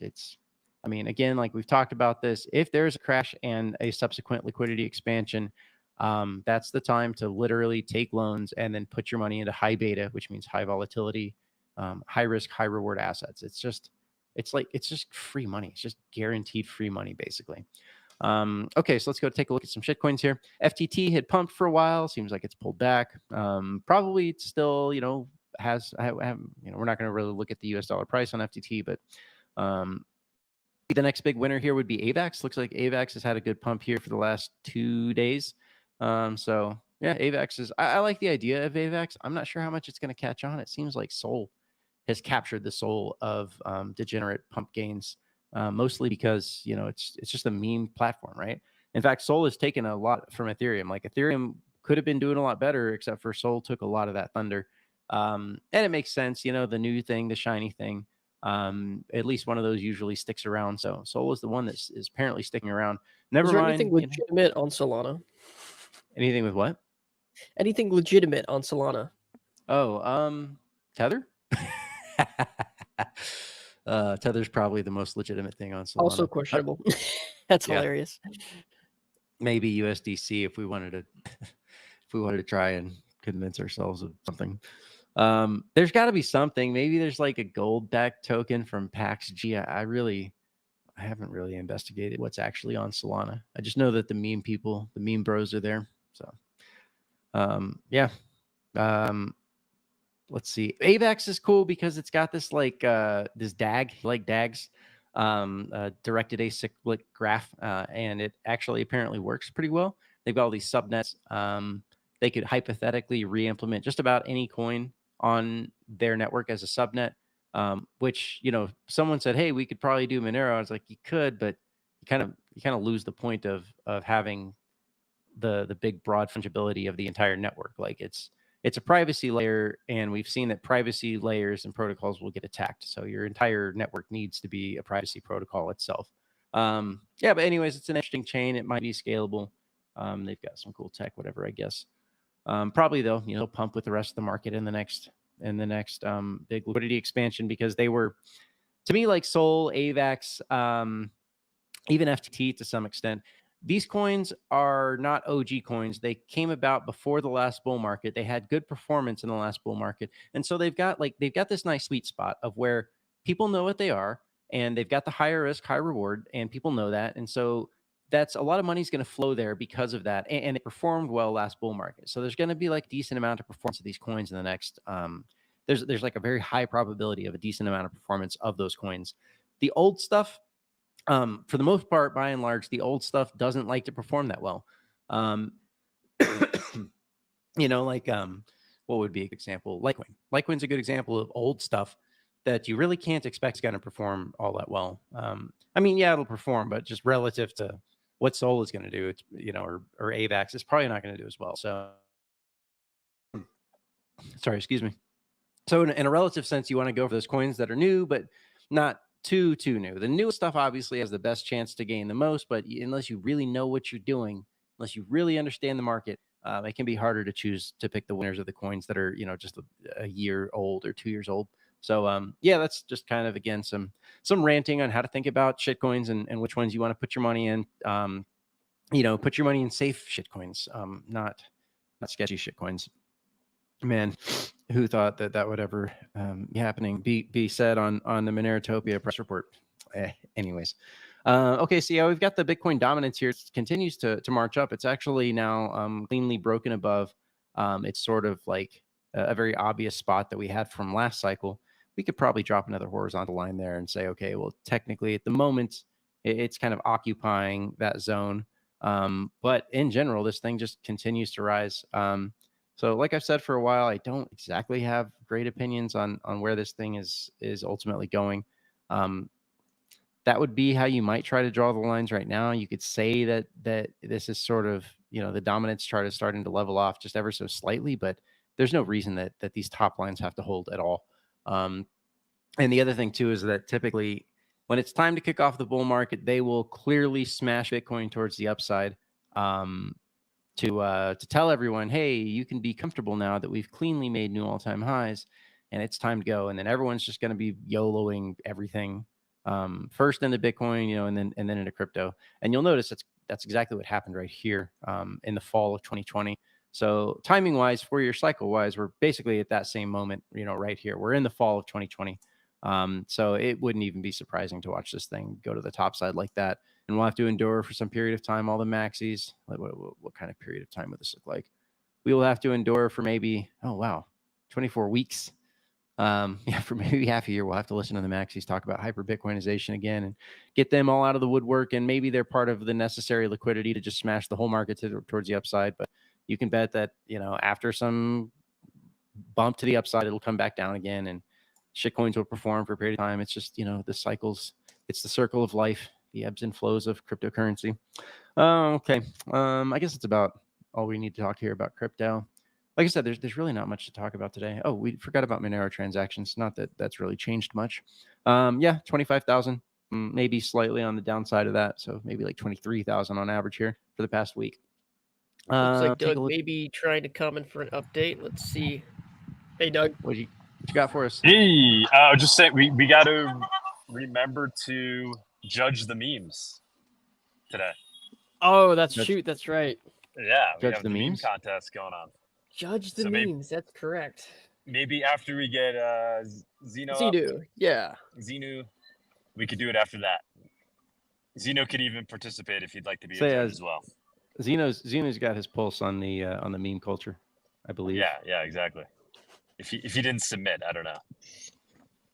But yeah, just want to get that word out on that. Also, I mean, I think Tony had mentioned it too. The Copa Monero semifinal games tomorrow. Let's just keep talking about that. Oh yeah. Semifinals. Tony mentioned it in his news. So at what time? 1 p.m. Eastern, I believe. Right? I believe so. Yeah. Yeah. There'll be 2 games played back to back. So tune in and once again spread the word. But yeah, meme contest coming up. Once we have Xenu up on stage after we do the special guest. Awesome. Any comments for Bawdy? Let's see. Secretary Booty Cheek says they met John Bollinger in 2000. I figured Bollinger Bands was just someone's last name, Bollinger, right? Unless this is a total troll. Okay, maybe it's real. He seemed too humble to have named the indicator after himself. It was probably someone else's idea. Okay. Private tip, super chat, $4. No comment. Thank you, private tip. Interesting. Well, nice private, very, very private, very generous. Yeah, I don't know. I thought maybe it was just like his marketing team or something. Who knows? But yeah, we'll cover the macro and then we'll exit stage left. So nothing big happened here. We had the dollar index move to the upside a little bit. Gold had a little dip and then came back to its basically to its all-time high price here over the week. So really overall no movement there. Reverse repos flat, so liquidity basically staying the same. The only thing that I would say here is that U.S. oil managed to keep itself inside after like kind of breaking on this line, has kept itself, got back and kept itself up here. Still though, like that's not good price action, like in terms of, you know, the price of oil. You typically don't want to see something break down, you know, and then do this. Sometimes, you know, that can be like a fake out before it smashes to the upside, but this thing needs to smash to the upside in short order if it's going to prove that it's going to do that. Because otherwise going down here and then kind of languishing and then breaking back down again, that's bad price action. But that is the kind of price action that you would use if you're trying to hang on and prevent something from happening. You're like scrapping for every little like, here's the break. Nope. It's not quite breaking down. And then like, oh, it's down there. Oh no, wait, maybe it'll right. Like that's the kind of, for people that are trying to control assets for social reasons and other reasons, they do those kinds of tricks. You see that kind of like breakdown pattern. So anyways, I'm not saying that, you know, well, what I am saying is that if we see oil break down, that's again, a closer sign of a more imminent crash coming up. So at the moment, not exactly here yet, but again, you know, the target window here is effectively November to January, right? Like that's our target window for expecting some kind of big crash right here. That's my highest probability window at the moment. Maybe it doesn't happen that soon. I could be wrong. The crash is coming. Like there is some problem coming because, you know, we can look at bonds and we know that, hey, the yield curve is uninverting and Fed has already started lowering rates. They don't have a meeting this month. I think they have another meeting in October. So curious to see what they do next month. Although bonds did kind of continue to come back this week. So you'll notice that, well, actually, no, I'm sorry. That was last week. Bonds have largely remained flat this week. So again, this week has just been basically no change across the board. There's just really not that much to talk about. I guess we had some CPI numbers. So inflation numbers, the CPI came down, but the core inflation bumped up, which I thought was interesting. That's actually not a good sign, for core inflation to have bumped up. That could affect the Fed's decision whether they want to lower rates again or not next month. But yeah, the CPI came down just a little bit. So I can't remember. One of them leads the other. I feel like the core inflation tends to be more stable, and then the CPI will often sort of oscillate around it. So like you'll notice here, the core inflation stayed high, and even though the CPI came down for a little bit, 2015, 2016, it ultimately came back to match the core inflation. So for the meantime, there's this kind of divergence happening there. Who knows what the Fed will decide that means. Yeah, nothing else happened. Let me check my notes here. I thought there might have been, no, I guess nothing really. Yeah, nothing else really to talk about here today. So Yeah, with that, let's hear what Xenu's got to say. All right. Thank you, as always, Bawdy, for the Thank you, price Tux. report. Looks like it's been a little bit sideways over the past couple of weeks. Nothing too crazy. Yeah. Imagine it'll get more crazy during the election. The vote harder, and apparently, if you vote hard enough, you'll make a change election. So, I with do that being wonder said, what they've got in store. They might have something in store for us, like entertainment-wise, theater-wise, as the election draws close. Hillary Clinton was out there making suggestions about craziness that's about to happen that will surprise us all. So, what do you got yeah, for us? hopefully it truly is just entertainment and not actual major events that we have to deal with again. Yeah, that's a good Doug point. tuning in again. No, ignore me. Ignore me. Yeah, bring. Okay, all right. Let's bring Xenu up. Tux, I'm probably gonna need you to run this one, which I'm sure No you'll do an problem. amazing job at. No problem. No All right. disrespect to Xenu. I apologize. I won't be able to give him my full attention. But yeah, Tux, do your thing. All right. Let's go ahead All right, and guys. run the guessing. Thanks, Bawdy. Bawdy out. Thank you, Bawdy. The Monerotopia guest segment is sponsored by Cake Wallet. Store, send, receive, and exchange your Monero and Bitcoin safely on iOS and Android too. Cake Wallet is open source, and you always control your own keys.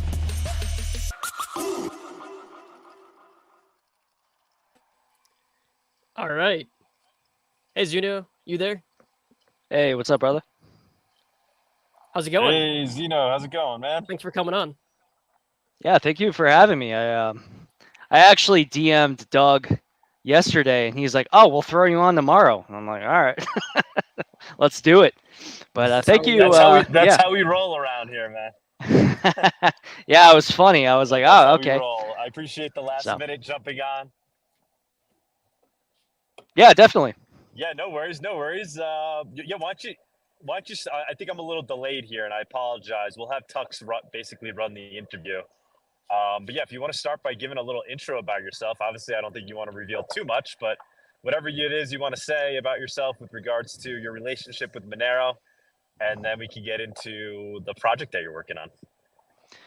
Yeah, I mean, I'm a longtime community member. I've been involved with a lot of different things with Monero. And yeah, recently I've created this new series called Attack of the Poison Outputs. And the goal here is to reboot Breaking Monero. Breaking Monero was made actually back in 2018, which in crypto years is a long time. It's like 6 years, right? That's like 30 years in crypto. And so a lot of things have changed over the past 6 years. And my goal is to highlight that and to really illustrate how Monero can be attacked. And the goal here is to improve Monero and to kind of spread awareness as to how Monero should improve. Obviously, full chain membership proofs are on the agenda, which is fantastic, but still Monero can be attacked even with full chain membership proofs. Totally. Yeah, it is crazy to think about how long it has been since Breaking Monero came out. You're right. That's in crypto. Oh, it's crazy. Yeah. Like a lot of the information is still super useful, and a lot of it still applies today. But some of it's definitely, I guess, air quote, outdated according to how some of the privacy features of Monero has been updated, and it'll certainly become outdated when full chain membership proofs replaces ring signatures. So yeah, and like the thing is, when Breaking Monero was made, Monero was not used on darknet markets. That's how long ago it was. Wow. Yeah, like in fact, I think the last episode was sometime in like early 2019, and White House Market, which was the first Monero market, that launched in August of 2019. So it was long after that series had been released. So a lot of things have changed, most notably CoinSwap services. This is like the new meta of what's going on with how to acquire Monero. But there's also, a lot of other things, like we have atomic swaps now. That didn't exist back in 2019. Monero is completely different now. Yeah, that's very true. So Zito, I think I don't know that much about you, but you want to go ahead and give a little bit of an introduction to yourself, maybe a little bit of a backstory, how you got to Monero. I think you're maybe more of an OG person. You seem to be one of the larger individuals that I noticed when I first got to this community a year and a half ago. But yeah, go ahead and just give a little information about yourself. You don't have to go in depth if you stay as anon as you want to. But if you have like a story you want to give about how you got into Monero, feel free to do that. Yeah, I guess I first got into cryptocurrency because I wanted to bet on a UFC fight, and at the time, betting was illegal in America. It's totally different now. I mean, if you turn on the any like sports programming, you'll see like betting commercials. Like it's crazy now. But at the time, betting was illegal. So I then found out, oh, I can bet with Bitcoin. So I bought Bitcoin, and that's how I started using crypto. And then as time passed, I learned more about Bitcoin, and I was like fascinated by it.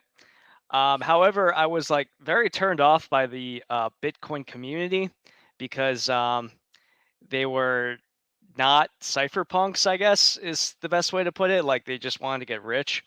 And shortly thereafter, I discovered Monero, and I was like, oh, this is based. Like this is really cool. And through that, I then really got into privacy, and I started like really being mindful of OPSEC.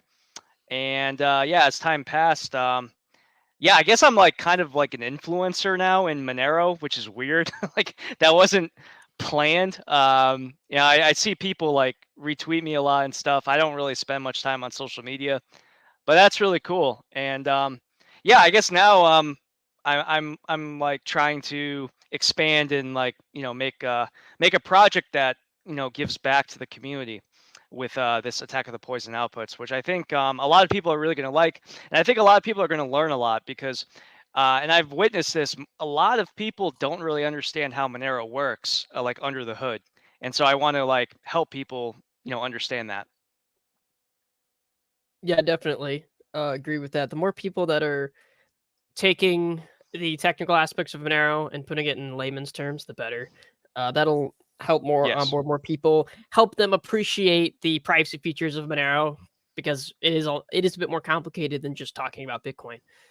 Because you've got ring signatures, or what's ring signatures, stealth addresses, how does that work? And to fully appreciate that, you kind of have to understand it, but not everybody's going to be able to read the white paper for all of these privacy features and then the CryptoNote protocol.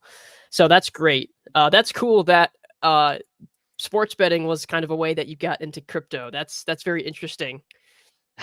Well, that's why I really am focused on usage, right?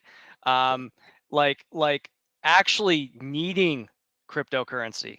Like when you depend on cryptocurrency, for me, that's why I got involved with crypto. Now, I have other reasons too, like I'm interested in geopolitics, like, I'm red-pilled, whatever, But besides that, though, for me, when I got interested in cryptocurrency, it was because of using it. And that's what I really want to emphasize. Yeah, it allows you to actually appreciate it for what it is instead of just using it as a means to make money, which, we all want to make money. That would be great. But if you're someone who got into it for like the actual usability and purpose of it, then it makes you appreciate it much more, which is cool. Exactly. So we've got a real user here, a real Monero user, which is awesome. So I'm going to go ahead and share. I'll go ahead and share your tweet. I think this is it. Yeah. So this is you've already got. I have a typo in that, by the way. I meant to write Attack of the Poison outputs, but I wrote Attack of the Poison episodes, and then I was like, screw it. I already tweeted it. Embarrassing, but yeah. So you already have 2 episodes here. Here's the first one. If you guys want to go and watch this, here's the Rumble Odyssey links. You can go to his Twitter account at Xenu Monero, and you can find his post on here. Looks like it's also on YouTube link, YouTube, Odyssey, and Rumble. So you've got other alternatives. You don't want to use YouTube because YouTube has been making it very hard to use it privately recently. There's got 2 episodes. So the first one here is like the introductory episode. I did watch this one, very nice. Then you have a second episode that you uploaded just an hour ago. Very nice. Awesome. How ring signatures work and what poison, I'm guessing it says poison outputs are. Yep. Awesome. So highly recommend this if you want to be able to learn more about how ring signatures work. I mean, like the title says, and what poison outputs are. And that'll also help you by knowing what these things are. It'll also help you avoid those scenarios because there are some things you can do to put yourself in a worse scenario and accidentally bring down your potential anonymity set with the existing ring signatures implementation. And I'm sure he'll get into later episodes of how FCMP++ will basically get rid of that possibility altogether and completely prevent decoy elimination or tracing by decoy elimination. Yeah, correct. The first section of the series is me basically pumping up the idea of why we need full chain membership proofs, right? Because it's a game changer. It really gets rid of this vulnerability that we currently have. But also to emphasize, though, is how important it is not to use KYC. Like poison outputs can only affect you really if you use KYC exchanges. It stands for Know Your Customer. It's basically any type of like exchange where you have to give identification. You have to take your dorky selfie. Those websites are just collecting all this data on you, and among that is your poison output. So don't use KYC if you're concerned right now, and you're basically okay. Long term, though, yes, full chain membership proofs are amazing. It's something we've been dreaming about in Monero really since Monero's been created, and it's a game changer. Yeah, FCMP it's pretty exciting, and Luke Parker's been doing an amazing job. That guy's the guy's a genius. Heading that development. Yeah, and of course, having to do a little bit of change plans from what was going to be Monero's next hard fork to try and prioritize FCMP further due to the weird kind of, some people say it was a black marble attack back in March. I guess we don't totally know what that was yet. So hopefully FCMP will be coming even sooner than it was before. Still be a bit of time, maybe like a year or so. These things take time, but that's why Monero is very careful, and that's why it's not prone to having major privacy, like suddenly found privacy exploits or issues like we've seen with some other smaller projects that tend to rush development a little bit, use unproven cryptography.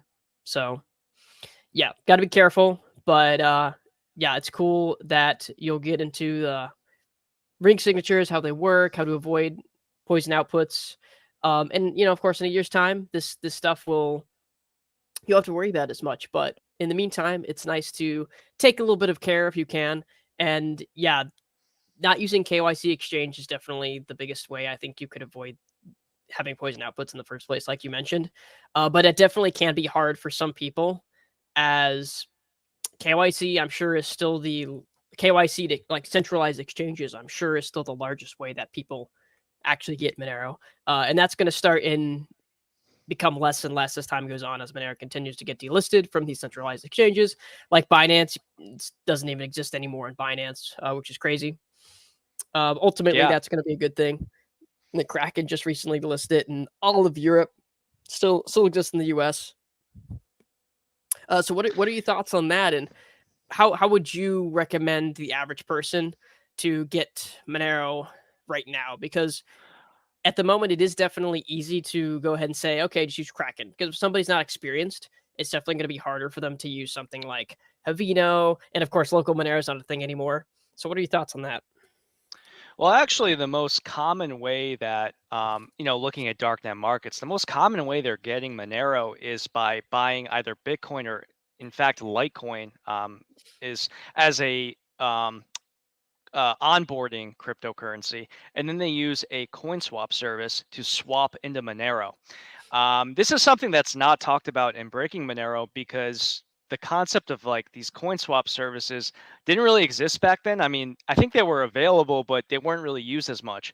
Now, though, what you're seeing what federal agents are doing is they're observing these coin swap services, and they're seeing people going in and going out of them. And when you're using a coin swap service, you are giving metadata away, like your IP address or whatever, and that is something that they are looking at. But anyways, that's kind of the way people are onboarding. So I really don't view delistings as that big of an issue, because most Monero users don't really care about that. not only the hardcore, conservative types like us, but like the simpletons out there, the darknet market users who don't care about number go up. They're just using Monero like buying gas for a car, right? They're looking at they're just trying to get Monero. So what they're doing is they're buying Bitcoin or Litecoin and then swapping it into Monero. So yeah, I don't really see too much of an impact on Monero as a project as a whole. I mean, obviously it's going to have an impact on the price short term, but even like recently, I'm sure you guys saw that with the Kraken delisting in 27 different countries, had hardly any impact, if anything. Like, it was very minimal compared to what we saw with Binance at the beginning of the year. So I don't really see it as too much of a difference. And obviously there's other methods as well. We have Haveno, which is growing in usage, which is great. And atomic swaps, once we start getting pushed towards atomic swaps, I think we'll see the adoption of that grow as well. Yeah, I think I fully agree. And it was very interesting to see the difference between the full Binance delisting in Europe of Yeah. Monero and then the Kraken one. And I think it also speaks to some of the shady stuff that Binance was doing, which caused basically a false sell-off because people couldn't withdraw their XMR. They had to sell. So that was, I think, the main reason for why the price went down so much compared to Kraken. But yeah, the Kraken one, it didn't really do nearly as much as it did with the Binance one. And I do agree that it's not going to be a huge deal that Monero's not on these centralized exchanges more. I think long term it'll be better for sure. Short term there'll be some hurt, but long term I think it'll be better. And yeah, like people buying Litecoin and swapping to Monero. I mean, I can speak to that definitively. Looking at Well, the if you limited look at data the that we can with Cake Wallet of when there's spikes in trading volume, it's usually people doing Litecoin and XMR Interesting. pairs for trading. Yeah, I mean, if you look at the darknet market Bible, they literally say use Litecoin. Don't buy Bitcoin. The transaction fees are too high. They actually hype up Litecoin. And you mentioned Cake Wallet. Cake Wallet is interesting because it was essentially the first market for Monero. If you really think about it, like, it was the first coin swap market for Monero. And I mean, you go on any darknet message board, they're hyping up Cake Wallet because it's so easy. You buy whatever, you swap it right into Monero, and then you can spend it. And that's what's happening right now. So yeah, I don't really think delistings are going to impact too much, but you're going to have regulations, you're going to have other things coming towards Monero that will have an impact. But if the people need a utility, if they need Monero, right, they're going to find a way to get it, and that's what's happening. This is true, and I think the main way, especially as time goes on, is going to further become just getting Litecoin and swapping into Monero until we get better DEX options like Sarai that are more accessible, basic swap. All these things are coming. They're still a little bit in development, and they're still harder to get into if you aren't able to get into that stuff, if you're not familiar with the technology or just using new software in general. But yeah, solutions are definitely here and they're coming, which is great to see. And it's cool to see all the advancements that Monero is getting in the future. So full chain membership proofs is definitely the biggest one right now that's being focused on and being talked about. Is there any specific new Monero features that's going to be coming in the next hard fork that you're excited about specifically? Yeah, I mean, it's going to be nice to have this new address scheme. I haven't really read too much about it, but that seems really interesting. I know they're going to be updating the view keys as well, so we're going to have more options with that. I mean, for me though, yeah, the full chain membership proofs is really what I'm zoning in on. And I think anybody who's advocating for privacy can, attest to that. This is really what we've been waiting for since we've had ring signatures. Like every single researcher or developer that you will talk to in Monero will tell you, yeah, ring signatures need to go. We've been waiting for this, and this is really like the biggest step to take. So that's really what I'm mostly focused on. I'm sure we'll have other developments as well, but that I'm really focused on. And I guess as well, not related to the hard fork is like Sarai coming up and, other decentralized options, because this is really what we need to be focusing on. One thing that's not really talked about is, with these coin swap services, they're on the ClearNet. All right. So I think they will eventually be targeted. This is something that, again, not really talked about a lot, but if we're going after these services that are providing cryptocurrency, I don't really see why these coin swap services wouldn't be targeted if Monero is going through them a lot. So something to keep an eye out on. Yeah, that's really kind of the next step, isn't it? Getting Monero removed from the centralized exchanges. And then the next step is to, see what people are doing next, which is buying something that is approved and swapping it to Monero, which is on the centralized swapping services. So the next step, I guess, would be to go after those guys. And that one is definitely a little more of a toss-up because not all of them play to the rules that they are necessarily supposed to. Now, most of them do. Most of them have the KYC AML. They will respond to subpoenas, data requests from law enforcement for IP addresses. They'll probably remove Monero if they are asked to by a court or by some new regulation. But there's certainly some. And there's a lot more options available compared to centralized exchanges that you buy for fiat. There's certainly a lot more that would be less likely to, air quote, follow the rules in the same way in regards to a swapping with Monero. They'd be less likely to remove it. So I think there's more. There'll be more options further down the road, even if these things start to kick off further. But hopefully by that point, we'll have plenty of solid DEX options that are well developed. Yeah, I mean, we're always going to be moving forward, and Monero's not going to go away. So, like, I'm kind of like, I'm looking at the future. Like, what are the Feds going to do? Like, what's going to happen? And like, I think pretty obviously they're going to go after coin swap services, and also like, websites like CoinCards. Like, why wouldn't they pressure them? Is CoinCards going to like say "F you" to the government? I don't think so. But that's down the line, and it's also questionable even if we're going to get to that point, right? I think once, if Monero does go up in price, you're suddenly going to have a lot of people lobbying for it, and that changes the game completely. Really, that's how our government's run, it's by lobbyism, right? So if that does happen, then this entire conversation is irrelevant, right? So I don't know. Yeah, and I mean that's like the same thing goes for Cake Pay. I mean, it's already hard enough, like doing what we're doing, selling these gift cards for Monero with basically no KYC on our side. That responsibility is on the card provider side. That's already hard enough.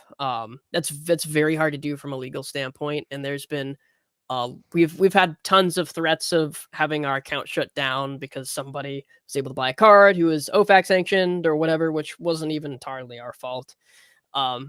So if it came to that, then yeah, we'd simply have to shut the service down if we were required to.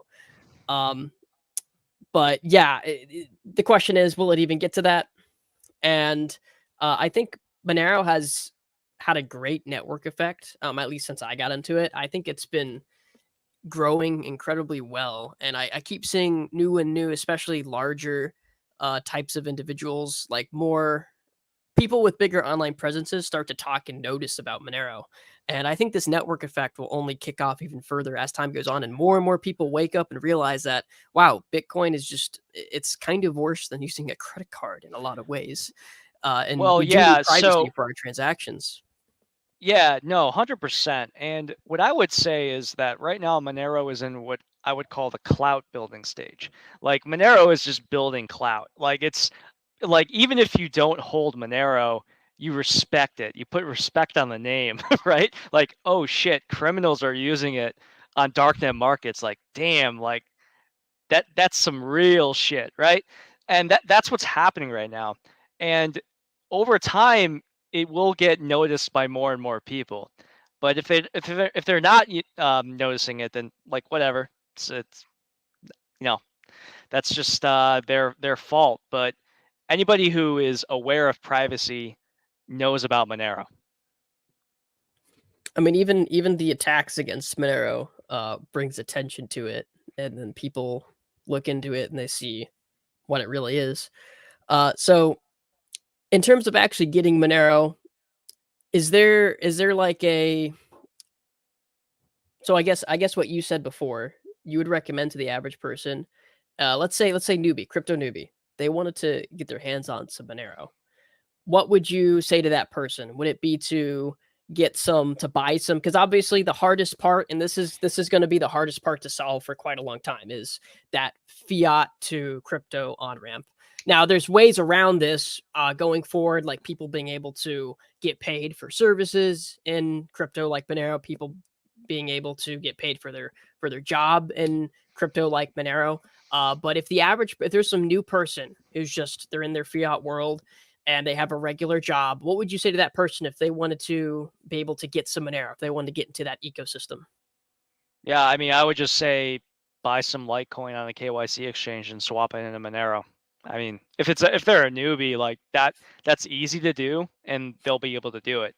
Obviously KYC exchanges I don't like, but from the perspective of somebody being onboarded, that's the easiest way, and it's like if you swap into Monero, then you're good, right? So that's all they have to really be focused on. Like I would not send a newbie over to use Haveno. Like that's going to be way too complicated for them. Yeah, I mean Haveno is really cool, don't get me wrong, but I do see a lot of people saying how it's like the ultimate solution, and I'm like, well, it's still fairly complicated for a new person. It still has a ways to go.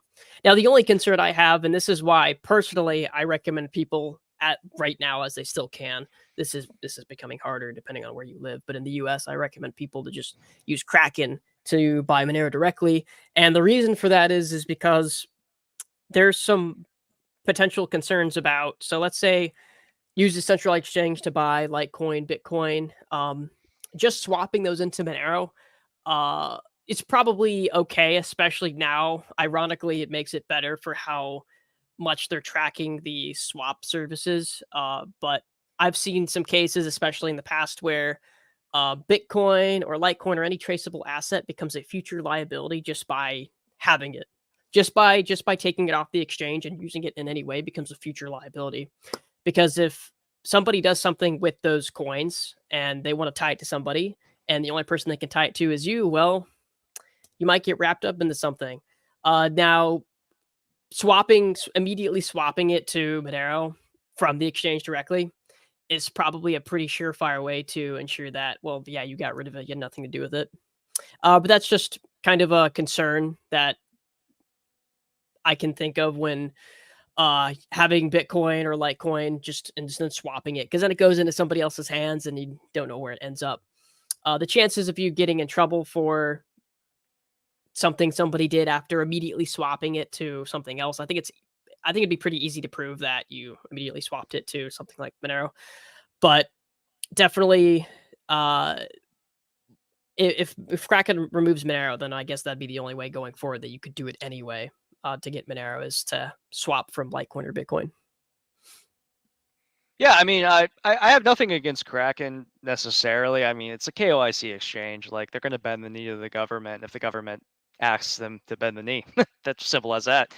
Yeah, timing analysis though is a problem where In fact, the government and Chainalysis has tools where they can actually visualize different cryptocurrencies in the current time, and they can see, okay, you sent $120 worth of Bitcoin to this exchange. That probably went to $120 worth of Monero, and so they can like, I guess, like see the amounts going, right? Obviously with Monero, it's a lot harder because everything's encrypted, but if you send like exact amounts, all they have to do is subtract the transaction fee and they can see that exact amount. So then later on, if you send that exact amount of Monero, especially immediately after to somebody, then there's like a connection there, right? So it's not like a silver bullet in some ways, but it's something that, whenever you're using KYC, you're kind of leaking metadata like that, right? Yeah, I think the general, mostly true statement is that once it's into Monero, it's pretty much good to go, as long as you keep it there. If you're doing this in and out, then that's very poor. You have to keep this it is there. Actually why Zcash is so terrible, is because they like when you're jumping in and out of like the Z outputs, you're like actually revealing yourself because nobody uses Zcash, and once you jump into Zcash's shielded addresses, then you jump out, you're just showing that you're transferring that exact amount. And most people who are using Zcash are not understanding this, just like most people who are using Monero, they're not aware of these attacks, which is why Monero has to like constantly be approving to protect the idiots who are using it, so to speak. Yeah. We've definitely seen cases of criminals doing just exactly that and then getting found out, where they took a bunch of Bitcoin that they able to ransom from somebody or steal. They basically just pipe it through Monero, take it right back out, sometimes using the same exchange, the same swap service within the same day, and it's extremely obvious. So Monero is, like you said, it's not a silver bullet. FCMP will make it much better on the actual protocol level and the blockchain, preventing tracing on it itself through eliminating decoys from the ring signatures. But if you're going to be putting an exact amount in, taking an exact amount out on the same swap service, that's going to raise some eyebrows. So you still have to be careful of how you use Monero when you're going in and out. But keeping Monero in and keeping like putting Litecoin, Bitcoin into Monero, keeping it there, using it in Monero is pretty good. Yeah, and you talk about criminals, and recently, some people listening might not know about this. There was a darknet market administrator who owned this darknet market called Incognito, and he was actually a Monero user. You can go to his Twitter page. He talked about Monero all the time. He actually even went to, I believe, St. Lucia. He went to some like island country, and he like gave a demonstration about OPSEC and chain analysis. And this guy was operating a darknet market using Monero, and his OPSEC with Monero was terrible. It was really bad. And so like this guy who is this quote unquote expert who's on Twitter, he had all these followers, and he had no idea what he was doing. So yeah, don't fall for this meme that just because it's on a darknet market, everyone there is a genius. No, the average person on darknet markets is like a 20-year-old, 30-year-old something who wants to get high. They don't know anything. All they do is they go on the internet and they read, oh, I need to use Monero. Okay, that's it, right? So to find these people, to trace them, it's actually relatively easy if they're being targeted. And so yes, Monero needs to just continue improving in all these different ways so idiots can use it without knowing how to use it, I guess. Yeah, that's very true. I think we got a few super chats here. Just looking. Nihilus tipped $1.22. Monero getting delisted from centralized exchanges is literally a buy it cheap signal. It can't be stopped thanks to DEXs anyway. Thanks financial regulators for helping me get some cheap Monero each time. This is probably, hopefully true.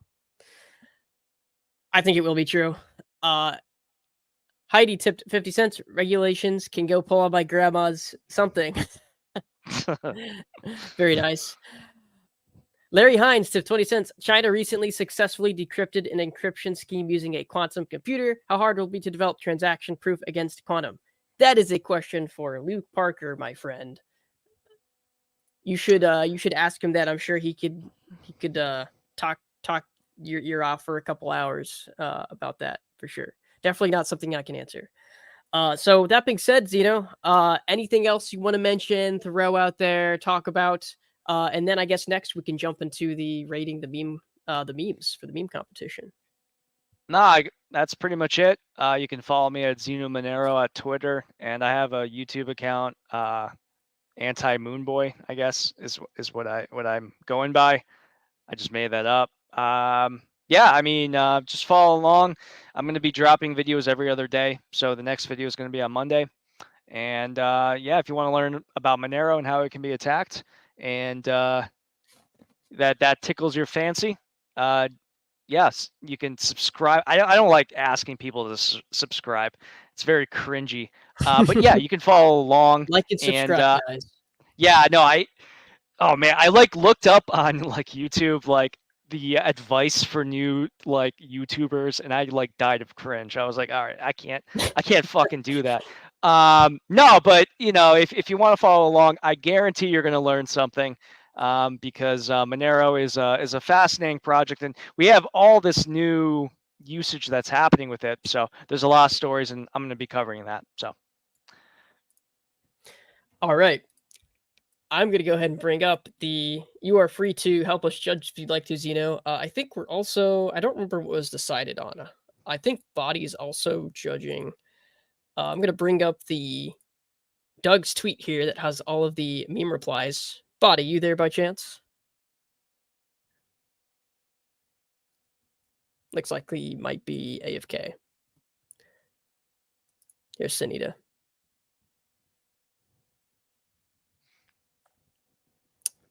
Hey, Sunita. Hey, I'm here. Sorry about that. Who wants to help judge the memes? Oh, I think Doug is almost done. Maybe if you want to just go straight to the viewers on stage so he can be a part of it. Okay. He's almost done with the AV. So let's just jump on viewers on stage, and then when he's ready, he'll jump on and then he'll rate. All right. Sounds good. Right? Let's do that. Okay. It's the viewers on stage segment. It's that time where we invite you, the viewers, up on stage to comment on anything you've heard so far today, ask the guest a question, or maybe talk about one of the news topics. Come on down. All right, bringing everyone up here.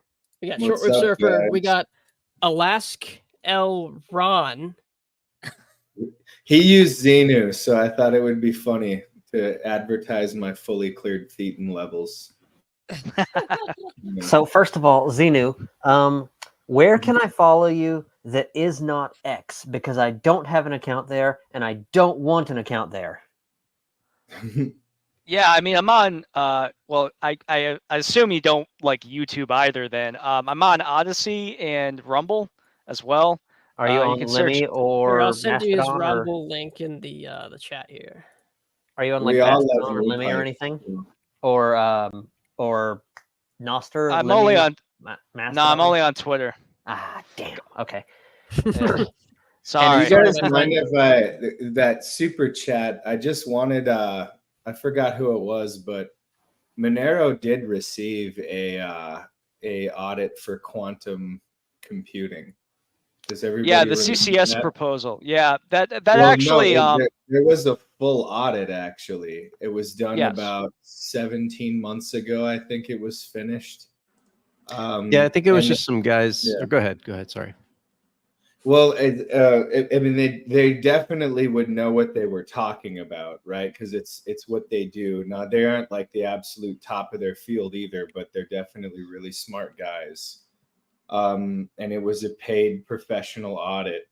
And the findings were that Monero is actually pretty well hardened to the future of quantum computing as much as it is known. And the suggestions for further future-proofing it were made available to the devs, and they have actually acted on that since then. Now, I am not in a position to confirm or deny the quality of the audit, other than to just say they are obviously people who have been studying the field for a while, and they seemed to know what they were talking about. And it's the first of many, is my understanding. So, but that said, I've seen a long time throughout the history of my life, there's always some technology right around the corner for why you should never get off your ass and do anything, right? It's like robots were going to replace semi-truck drivers, I think in like 1999 or something. And, you know, if we all sit around and wait for cold fusion in our caves by the firelight, right, we'll never get anywhere. You really do want to... With respect to the quantum...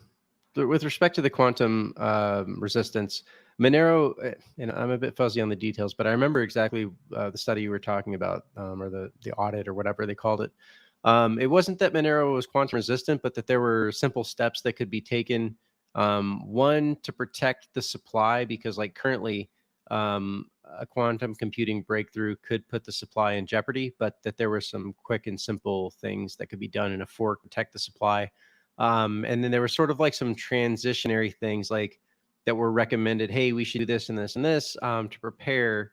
We don't need to fork or do anything now, but you know, some setup items could be accomplished. And I think, I'm not sure if they were. I feel like some of them were integrated. But I think the overall mindset is that, yeah, we don't really know. Kind of like you were about to say with the trucking, you know, we don't really know when this next breakthrough for quantum could actually happen or not happen. You know, it's not entirely clear. So there's no reason to develop a quantum resistant protocol just yet, but maybe we should take some simple preliminary steps in case a breakthrough is made. It's something that we should see coming.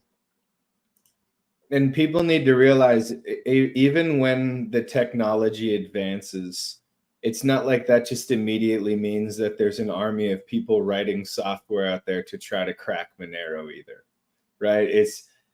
We will have a time horizon of learning and growing into the understanding of how this technology works. And that's precisely why, and you know, as we hear on this show every day, like you want to hedge your everything against everything else, right? I mean, you shouldn't just hold Monero, you shouldn't just, but building that parallel economy, Monero plays a crucial and pivotal role in that. And that's kind of the message behind shows like this and everybody else that I know of that's into this space. So yeah, you know, it doesn't break quantum. What's that? You know, it doesn't break quantum computing doesn't break gold, right? Like gold backs aren't broken by quantum computing. Correct. So it does not. It's true. Speaking of, in fact, quantum computing might send the price into the stratosphere. Speaking of the Monero circular economy, I sold a guy beard oil this week. Nice. Because everybody's got to have good beards. Good full Was it beards. Alaska? I hope it was seed oil free. It might have been Alaska. You never know because you'd never know because they just were on XMR Bazaar and it's like, okay, so I don't know this person, but hey, shipping to Alaska. They want beard oil, then I'll give them beard oil. Got a couple. You more would not believe how much here. stuff you have to ship somewhere else before you ship it to Alaska. So, I mean, Yeah, I have there's like a lot of like usually sellers pre- exclude Alaska for a lot of stuff, don't they? Because it's so freaking far. Yeah, but we got our own container guys and stuff, so That's nice. You got to have a plan. Boomer Boy tipped $1.11. Love you, Xenu. Thanks for your work. Thanks for the tip, Boomer Boy. And Xenu Appreciator tipped 25 cents. Name says it all. They like you, Xenu. They like you. I guess we got some Scientologists in here. Never would have guessed.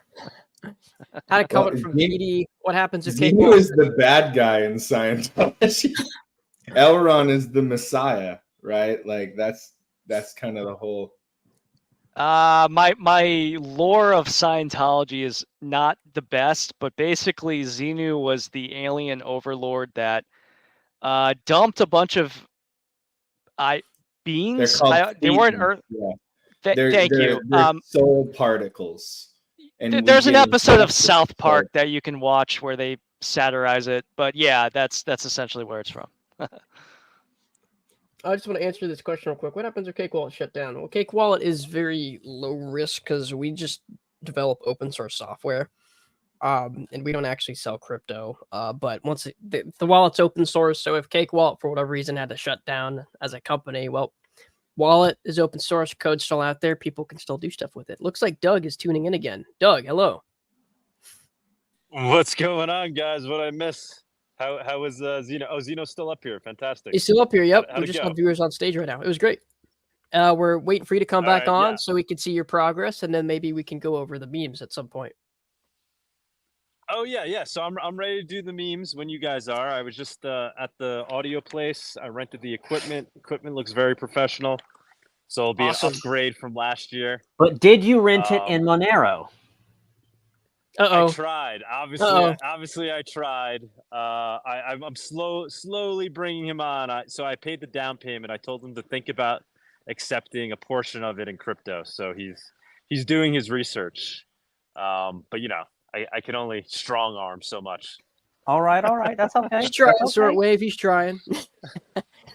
All right, so but yeah, let me catch my Uber over here, and then we could rate the memes. Awesome. I'm going to pull that up while Doug's getting in his Uber. Just to enlighten you, Xenu, to the joke that I'm making about your name, fully cleared thetan levels is talking about people who have removed all of the negative soul particles from their own soul, right? And that's the from the war, right? It's I don't know. I have a really weird interest in Elrond lore, so. Oh yeah, it's a rabbit hole. Like once a year, I jump into it. Like it's crazy. There's videos on YouTube of people who have left the Church of Scientology and they're being stalked. Like they're at a park and there's people like filming them and stalking them. It's freaking insane. Like it is a cult. And actually, I went to Monerotopia last year and I was in Centro, where like they have like the palace and stuff. And there's a Church of Scientology in the center of the city of Mexico, Mexico City. It's crazy. It's crazy. It's everywhere. Well funded. It's very well funded. Very well funded. Yeah. Which part of Just the lore to, just to exists? get cleared to are you level 9, it was participating $12 in million. Xeno, are you joining us at Monerotopia this year? Maybe. I don't know. Can I speak? Are you out of speakers? Yeah. Yeah, we can work on that. All right. We'll talk DM about me that on Twitter. offline. Okay, all right. Yeah, we'll see if you could make that happen. I guess you'd want to present on what you were talking about today. Yeah. Yeah, All right. for sure. Yeah, we could talk about that offline for sure. Awesome. Make it happen. Yeah, I know. Yeah, earlier you mentioned that you weren't having any other speakers. So if that's the case, that's conference creation on the fly. Yeah.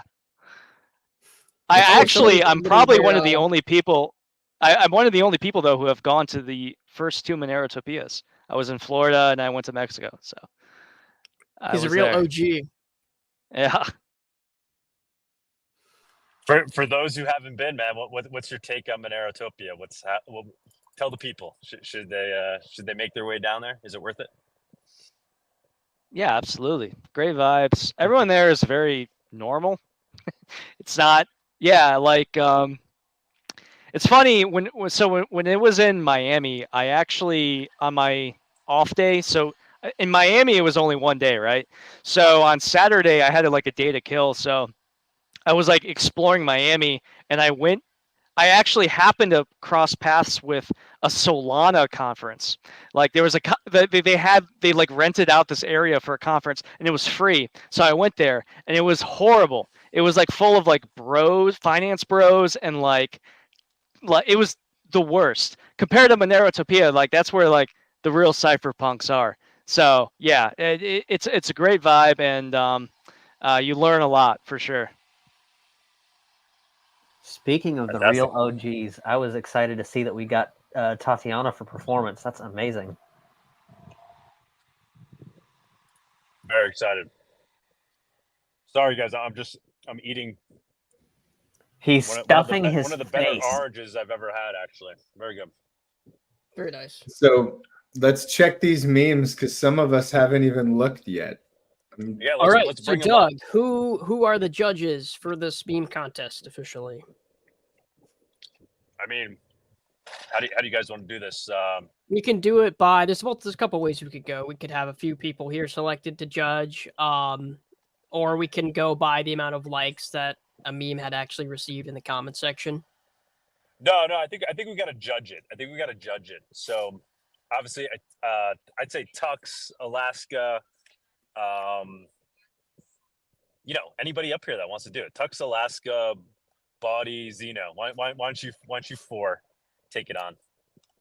Shortwave, Shortwave, if you want to join in on Let's as try well. not to pay attention to who wrote them either. Let's try not to notice the name and just judge it based on the quality of the meme alone. Okay, here's what I could do. I could pull up the images themselves, just in the browser window, so you don't actually see who made it. I'll just pull them up randomly. How about that? There you go. I like that idea the best. And Doug, asking a blind guy to judge memes is not the greatest thing in the not the greatest, not the brightest crayon in the box there, sir.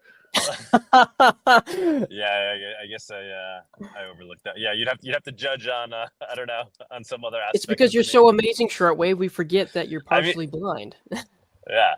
No, if the meme was done well funny enough, it should translate, man. It should be even able to translate for you as well.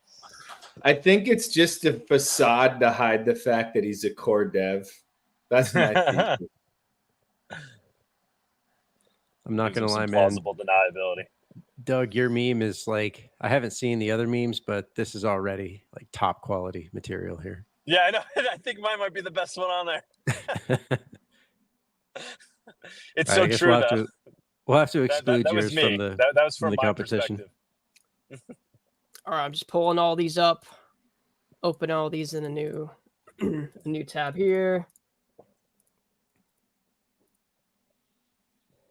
Do we have a bunch? Very impromptu. This one's a two-parter. Might have to keep that one on the tweet itself. Two-parter, okay. I'm very much enjoying XMR Bazaar, seeing all the new listings that are popping up, and just helping out. Like in this, in this whole Kraken delisting, Monero dropping, and everything. You continue. You set an average price, and you keep it there, and you just sell your items at that price, no matter what the price in dollars or euros or whatever does. So I had a guy from literally the middle of nowhere, Alaska, chase down my number and call me about getting Monero and how to use it privately because of the show that we did the other day. And some of the questions that I heard from this guy were, it was enlightening because this guy had theories on how to use Monero anonymously, in highly remote areas that I had never really considered before. And one of the most interesting things that he pointed out was, if you're in a place like where he's at with such a tiny amount of traffic on your phone, how hard would it be for somebody to deduce that you're making a Monero transaction when there's such a little amount of traffic going through whatever cell tower he's at or whatever? At some point I wanted to gather my thoughts and just kind of vomit them up all over this show and see what people had to say about such an interesting conversation, because I think that that's something we really don't think about very much. This guy comes from a town of 14 people. Hello. First of all, good Saturday, and thanks for letting me be here again. Yeah. I sent you, Doug, my memes so long ago, man. There's a bounty where my memes, xmrmemes.com, went down. But anyway, so even with FCMP, imagine I make a swap, it's still going to use outputs, right? So if it's like a panopticon, my output is still in a sense, it's in the transaction, right? To which extent is it still like, okay, that output got spent? You know what I mean? No, that's not really how that works. Like you're signing a transaction that proves that you have a valid output over the entire output space in Monero, but it's not like it's a specific output that's repeated on chain. Not like with ring signatures, because you get the output gets repeated on chain the first time when it's created, and then I mean, I guess multiple times as decoy, and then another time as the actual spin. But it's my point is, it still goes to a one-time address as the target, right? Like the sender and the receiver. The receiver still stays as a one-time address. If that one-time address on the panopticon addresses to you, right? You see what I mean? You might be right about that. I really don't know. But if that one-time output, if that is the only time that it appears on chain, and it never appears on chain again, like when you spend it later, then it doesn't matter, right? If that one-time output appears on chain one time, and then later it's that output is quote unquote output is technically spent, but it doesn't actually appear on chain, and you just sign a proof that says, hey, I own a output that's valid, then it doesn't really matter if you have a one-time output. Does it make sense? Yeah, no further information can be deduced with that I know of. Well, the thing is, like, I don't know to which extent, if like, imagine I'm using a swap service and the receiver is also being watched, like on the IP addresses. I don't know to which extent that would be transitive in that aspect.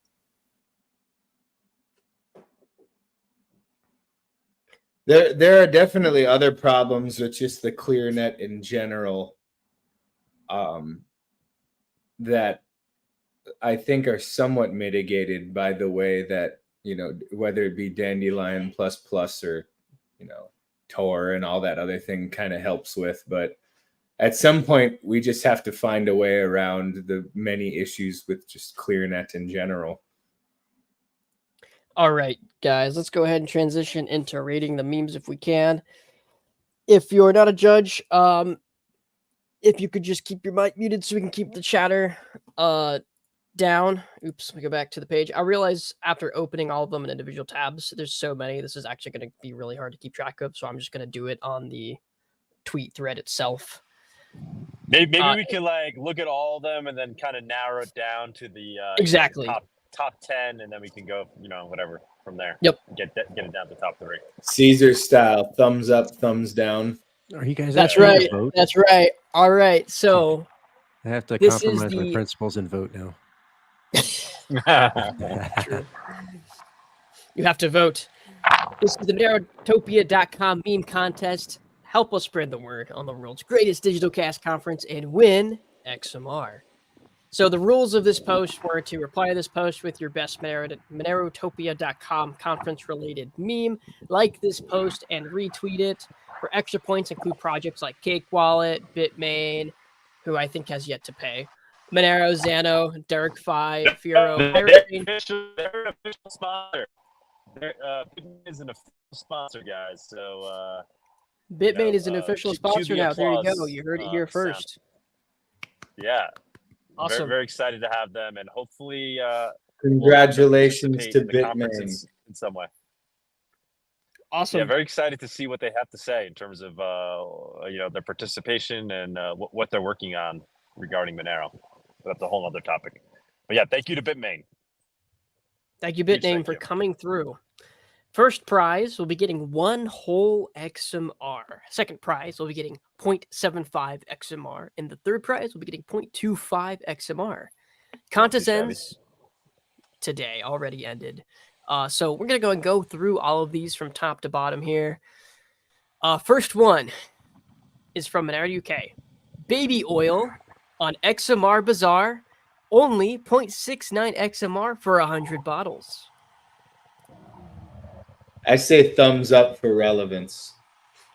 Yeah, I'll keep that. That's in the top 10. That's staying in the top 10 for me right now. Same for me. Bawdy and Xenu. Yeah, let it roll. All right. I'll open that one separately. Keep that one up there. Next one up from Marv's. Monero users on Twitter versus Monero users at Monerotopia. I actually kind of like this one. I mean, he really gets extra points for including all the sponsors. There's a lot of truth to what he's saying here, right? Everybody's always bickering and bitching on Twitter, but when they're in person, face to face, they're all very cordial with each other, sitting around in the Monero roundtable and debating the future of digital privacy. So for relevance and including all the different sponsors, I give this one a thumbs up for sure. See, my favorite part is that it ties into the last competition that we have too, about the edginess. So that's definitely a thumbs up for me. Yeah, I mean, I kind of am this meme, so in a way. So that's the best part. Like we're all guilty as hell, right? When you look at it, like... Xenu, I think is part of this meme as well. I don't know. I don't want to speak for him, but I feel like that's him with the chair in the background. He's a very nice guy in person. Don't be fooled. Don't be fooled by his base base tweeting. Yeah, my tweeting is very aggressive. I'm actually very calm in real life. But yeah, sometimes I get a little edgy. You know how it is. Yeah, so I guess this is targeting me. I'm gonna give it a thumbs down because I feel offended. Oh, not really. I don't really care. Hey, thumbs down though. Fuck it. I don't know what this is. All right. So this one will not make it into the final top 10, I guess. Wait, no. Is that how we're doing it? How are we doing this? Well, I gave it thumbs veto up. power. Who else is? Yeah, I think everyone else voted yes, right? So okay, so majority. How many Majority. how many We'll do memes are we dealing with here? I don't know. This is the problem, okay? There's like over 50. Oh wow. shit. Okay. All right, let's get moving then, I guess. Let's All right. speed it up. Next one up: buying Bitcoin for mainstream adoption hype, using centralized exchanges for crypto trading, using privacy coins, centralized wallets, attending Monerotopia with Cake Wallet in your pocket. Man. I mean, makes a good Cake Wallet reference. I like Cake Wallet. It's okay. I'll give it a thumbs up. I will as well. I'm thumbs down on this one. Thumbs funny. down. It's just not great. Yeah.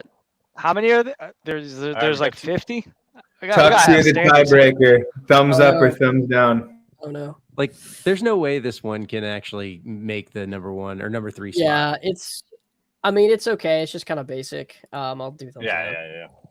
It's good attempt. I like the Cake Wallet mentioned, but it's kind of basic. All right, we've got the classic shifting or drifting into the exit meme. Buy Monero or mine Monero, trade with Monero. I'm so torn, but I'm gonna say thumbs down. It needs more. Yeah, I think it needs more. I don't understand why that. I don't understand it. So much. Like, why is buying Monero a bad thing? I don't know. I don't. Thumbs down. Yeah, down. Moving on. Oh, we've got. Is this the same? No, it's a different person. That's everything gone. Now what? And the Anon guy, I guess, is thinking about his Monero. I think it's actually have to say thumbs up because of the relevance, especially with like North Carolina and stuff. I mean, this is so culturally relevant. It's gotta get a thumbs up from me. Guys, just to show everyone, I'm actually at the venue right now. For those who oh, never there it is. Attended last year. Here it is. But go ahead, continue. What is this? Somebody said they have to tag 3 friends, and that's a criteria. Did I miss that? Did I totally gloss over that? Did people actually? Yeah, we'll overlook that. We'll overlook that. That's... I don't think anyone really. Some people did. Some people didn't. I'm gonna waive that. So thumbs up or thumbs down for this one, guys. Eh. Sorry, you probably can't. Down. See it. Down. Yeah. Yeah. 2 downs. Thumbs down. Okay. Guys, by the way, this is what the marketplace vibe will be like at Monerotopia. Very similar to this. Very nice. and I'll be working on got, onboarding these people.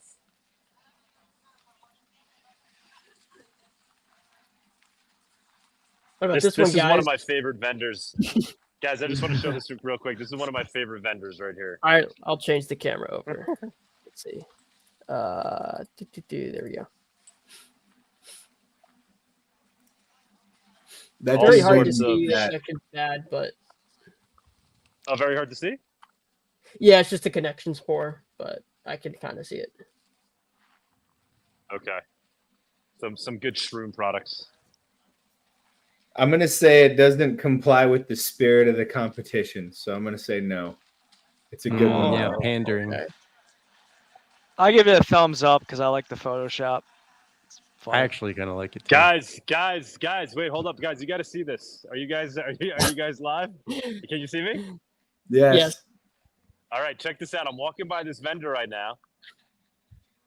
Oh, there it's Monero. Nice.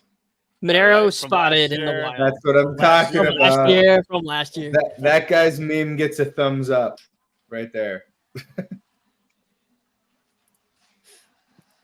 All right, how many thumbs up for this one? We've got, I think, Doug and Xenu. I like No, it. I think. I mean, I Junior love said that I'm down. including there, but I'm not a big fan of that one. So that one's Thumbs a down. fail. Fail. All right, moving on. When HBO's explaining Bitcoin, but you just need Monero.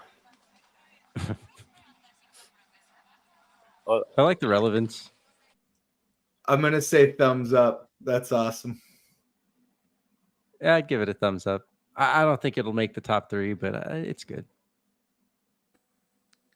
I'm kind of in the middle. It's whatever. How many of these are there? I need to go, so I think I'm gonna leave. All right. No problem, sir. Thank you for coming on. Yeah, yeah. He's out. Sorry. One of the judges He's like, said it's too many. It's too many. How many? If there's like 3 more, like I could do that. No, but there's- like there's a this lot. is okay. I'm out. Yeah. See you guys. Thanks for having me on, and maybe I'll be on Thanks, man. Monerotopia. All right. Bye. All See right, you later, see you man. down there. All right, I'll go ahead and I'll move this one on. Moving that one on. Your money, your business at Monero at Cakewalk Monerotopia 24. Okay, this is a very weird AI Photoshop. No, I'm already saying no. Yeah. Unless somebody has any objection. Okay, Nah. No. AI image, no. What's that not one? A meme. It's just an AI image. It's not actually moving on. Yeah. Cool, but generic, Lightning Network privacy. This one's a classic. Cross-Hatch elements, very classic. I like this one just because it's funny. Not Monero related, but it is funny because it's just basically represents Lightning. I say yes. The problem is neither one of those are Monero memes. Yeah, so yes, yeah, I know they don't really. If we don't have enough moved on, we can come back to this one. Is he thinking about our date? Cake Wallet, Monero, and Xenu.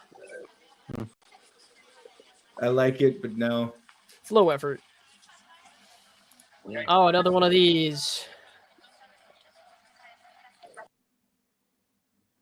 I mean, I like the edgy, but I'm gonna say no. This is not even a meme. This is a video. Okay. Hey, babe, I love you. I love you too, baby. You love me more than this? Are you kidding me? Know your limits, LOL. Blocked. That's a pretty good one, though. It's better than the other ones. Yeah. I mean, I think it could make it to the 10 so far, maybe, but I mean, I'd say it hasn't beaten the other ones. Okay, I'll move it on for now. We only have 4 opened up separately. You don't know about Digital Cash Conference, but they're cooking on it. This might be a language barrier. I get it, but I don't think anybody else I don't know will, so what's I could going say on there. thumbs down. I think there's some language barriers going on here. That's like is that like a drug reference or something? I don't know. I have no idea. I'm gonna give that a Which thumbs is down. exactly why it has to be thumbs down. That's a good one. La Hacienda is the Mexican IRS. Ah, okay. It's a cakewall ATM with a Monero curtain that says privacy I matters. like I say thumbs up. That's very high effort, very innovative. Okay, Yeah. we'll move that one on. Unique. I agree. Must resist exchanging more BTC for XMR. Already balls deep into XMR. I can relate, man. I do like that a lot. It's amusing, yeah. Doug? We can keep it in the mix for now. All right. Yeah, keep So it in the mix. we got 6 moved on so far. This one's got 2. Do we disqualify having more than one? No. No, it's fine. Okay. There are no intermediaries at all, ensuring exceptional security and privacy. KYC is not required when using basic swap decks since you operate as a protocol level service. Modern problems require modern solutions. And the next one is, as you remember that Monerotopia 24 is just a few days away. Yeah, thumbs down. The first one's good, but it's got leftist meme vibes of wordiness. It's too drawn out. Yeah, like it's supposed to, like the Yeah, modern too solution long. is supposed to be funny. Exactly. I'm going to Monerotopia. Putin with a concerned kissy face. I don't know, maybe giggle, but I like it, but I'm I gonna don't thumbs think it's down. gonna make a so. top 3. It's not a top 3. I heard he's going to Monerotopia. It's good, but it's generic. So thumbs down. It's the generic kind of Overdone. Yeah. Yeah. Yep. Yeah. Her. Oh, If it was another one never of done these. Her, before, I it bet would he's thinking about other women. Him, Monerotopia is going to be so lit this year. Can't wait. It's Slightly too funnier. copy pasta. It is very copy pasta. Yeah. Yes. Like if you're Very gonna much. use one of those normal old school memes, you got to say something like creative with it, right? Like it would have to be a little bit more. Yeah. My parents in their Keep going. 20s. Let's buy this house and have 3 children. Me in my 20s. Need to buy tickets for the conference Monerotopia and learn more about crypto. I love the fact that he's spun like a different take on the same old meme. Like I love the recession of the tiredness, you know? It's almost enough to make me want to have it on. I like it. I don't know what's going on with the ghost in the bottom left. Like what's that supposed to be there? I think it's the tired Wojak. Yeah, it's like the hoodie hacker tired Wojak thing. Huh. I've never He's seen like looking at a computer screen. It's like the backside. Next, and he's got a second one. I am the Oracle. I answer any question you ask. And will we see the developers of Monero on Monerotopia conference? Any question but that. Dude, that one's a thumbs up for sure. I'll defer to you guys. What is happening on that one? The top part says, "I am I the don't even Oracle. understand what's I going can on. answer any question you ask." It's like a genie. And Aladdin asks, and we will see the developers of Monero at Monerotopia conference. And he says, any question but that. It highlights the discretion of the Monero Yes, highlights community. the anonymity I of love the that. Yeah. Yeah, Maybe maybe if we it won't said, like, necessarily will we know see in a lot of cases. It should have been like, will we see Nicholas Van Saberhagen at the Yes. at the Will we see Monerotopia Satoshi? All right, I'll go ahead and add that one. Why not? We got another 2-parter here. Token 2049 Singapore. Blech. Monerotopia 2024. Oh my, that's what they're shooting. I'm gonna thumbs it up because it's different and it's like I love the hater vibe. You're not, lady. I'll save you. I was offered to watch a movie about Bitcoin instead of going to the Monerotopia event. Yeah, she was already dead when I found her. What? Body chuckle. That's big. That's a thumbs up for me for sure. We'll give it a thumbs up, but I don't think it's going to be a top 3.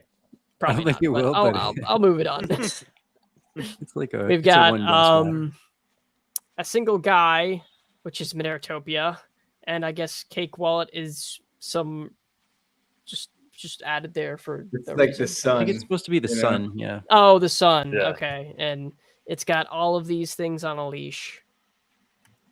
It needs know, more meme. Yeah, Too solar punk, not too solar punk. Satoshi's vision. This is confusing. It's I don't know OC. what that is. It's OC though. No, It says it's Bawdyanarchist and Monero, and like they're cats. they're Yeah. sharing Satoshi's vision. I mean, it's very And we've got BlackRock in the clever, back but I'm gonna say shouldering. no. Did you 'cause notice it's this missing detail back meme here? vibe. I To did be notice fair, the it is BlackRock till you pointed it out. OC. But we could still move on if it's a no. Nah. I do like that it's OC It needs though. I more respect that. meme, so no, thumbs down. No, keep going. Honey, tie me up and do whatever you want. Honey, he's watching Monerotopia. Thumbs instead. up. Alaska Nun's easy. Alaska can relate to that one. I'm just saying no. 'Cause Definitely none a of these thumbs generic up. template ones. If it was the Monerotopia commercial, is that what that is, or is it just like generically Monerotopia? It's just the website.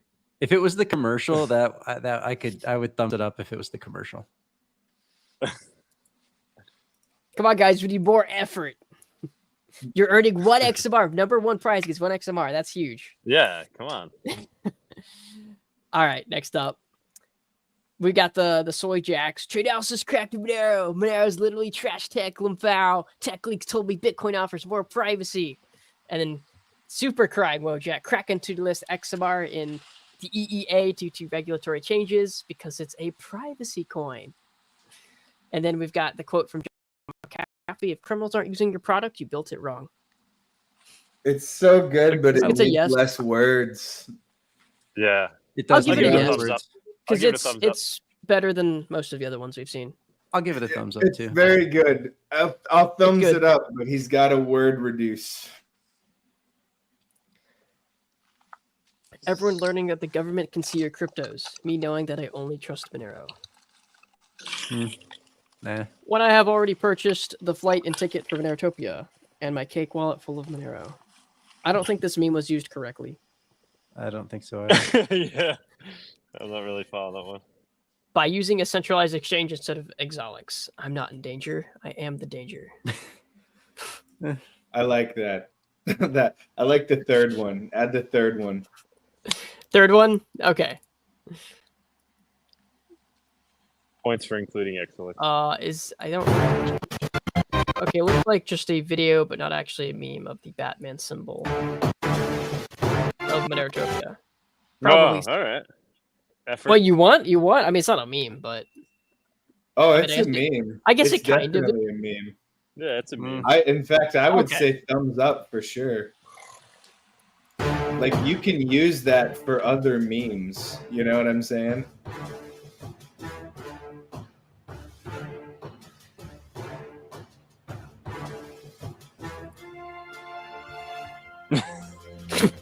That's pretty good. All right, fine. We'll add it. That's definitely thumbs up for me. Now we've got a little bit of a discrepancy here. We've got the same person with 1, 2, 3 videos, and we have Jesus. another person with 1, 2, 3, 4. Hey, 5. bro, if you Fine. put in the work, Fine. you put in Let's the just take work, man. That's what I'm saying. What is his best meme? Wow, All right. yeah. I guess we'll have to Here's read another it. one, another video. This one's actually got Where some is- content in it.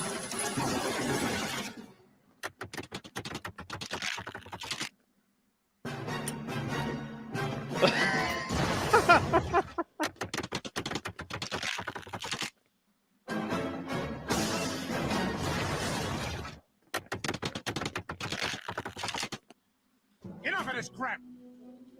Ezekiel!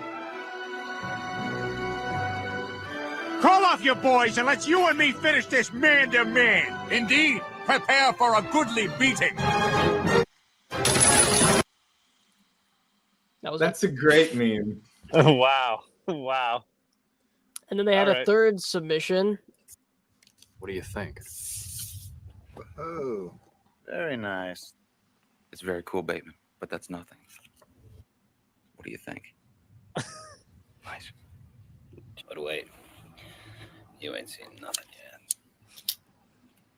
White. Impressive. Very nice. Let's see Paul Allen's.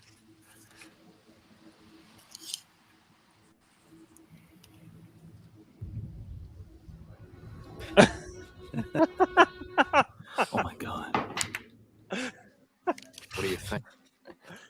All right. That was actually pretty creative. That one's a I yes. like that This one's a one. yes. That's honestly my favorite one so far. We'll keep Yeah, that in it's the one of the top better 3. ones for I sure. respect the effort of doing the video editing. All right, we're adding this one.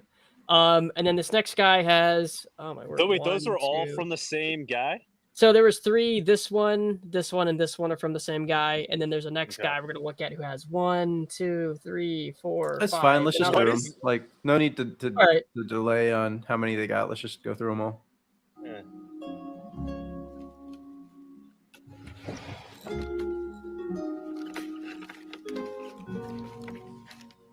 I kept his letters, poems he wrote me, and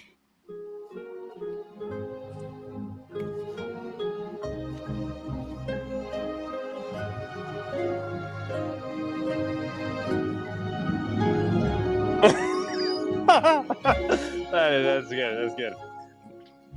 My daughter would be a big fan of that one. If it would have been a seed phrase, it would have been #1 by far. Yeah, an Like, XMR that- seed phrase would have been. I mean, I like it, but the seed phrase would have set that shit off into the stratosphere for me. Let's see what Would've else been hard he to has. pull that He's off, got another though. video here.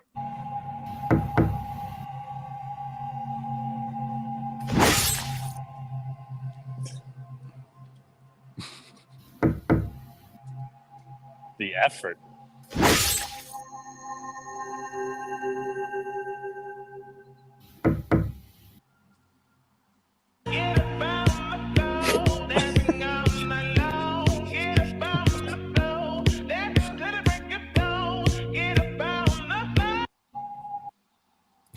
That one like it. definitely gets a thumbs up. Yeah. All right, I'll move that one. And then he's got a few other images here. So, toddler. Okay. Yeah. What is this one? What's going on It's just here? you. It's just you on a yacht with a glass of Okay. wine.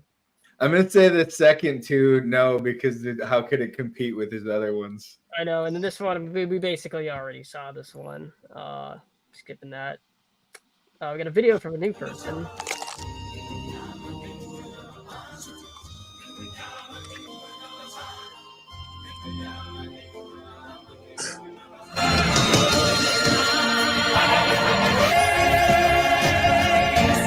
Why you on? Yeah, I don't get it.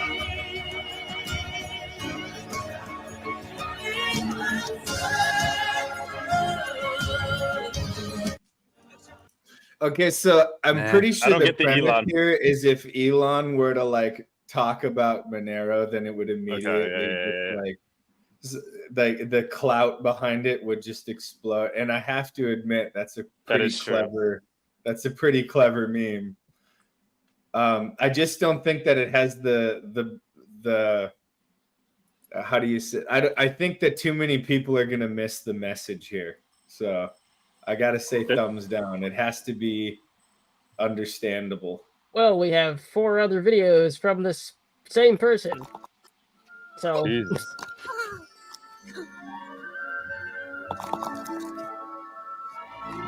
A lot of video submissions, huh?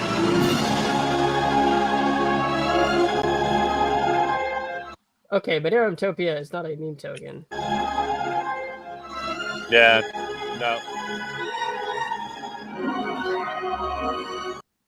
I feel like there was people that just came in here that don't actually have anything to do with this, that were just trying to Yeah, they like, don't- make a they don't bunch even of know what submissions to Monero- try and win. Which is why it makes me tempted to disqualify anybody who has 5 submissions, because that's ridiculous. Yeah. I mean, I'll anyone go that ahead and has play these. a There's funny just like video, 3 like- more. I'll go ahead and a play lot of- these other ones. Some effort, but these are like template videos.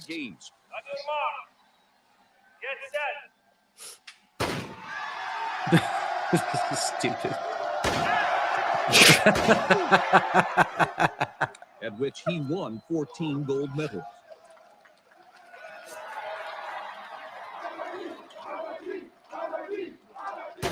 Often described his I like Oh, it, but I'm very gonna say funny. thumbs down again. It doesn't follow like the concept of the conference. Hold on, back to the bottom here. That was a little more funny. Yeah, I Yeah, mean, it's that some was video pretty editing funny. effort, but Shit, what do we still got? Is it supposed Just to like be 2 more. conference related? Is that the idea, or just Monero related? I mean, we said Monero or conference related, right? So Okay. if somebody like combines everything, that's obviously extra points, right? And if they're Okay. I swear somebody just posted the same one, dude. There's some Oh, people that are yeah, clicking we already this had that one. video and then like Yeah, we should disqualify ones that are posted twice by different people. like it might have been somebody had the same idea, but Yeah, it's like first post is the guy who gets the props though. So like first Yeah, post maybe wins. let me look at the timestamp here. This one was 12:23 p.m. today. Oh, technically submitted after. Uh-oh. Let's go up to the Not to mention the one that's the Monerotopia. Yeah, this 10 one was trillion submitted X doesn't before, count. so this one's good. We'll keep So this that's one. all of them, isn't it? That was all of them. Yes, thank God. Oh, okay.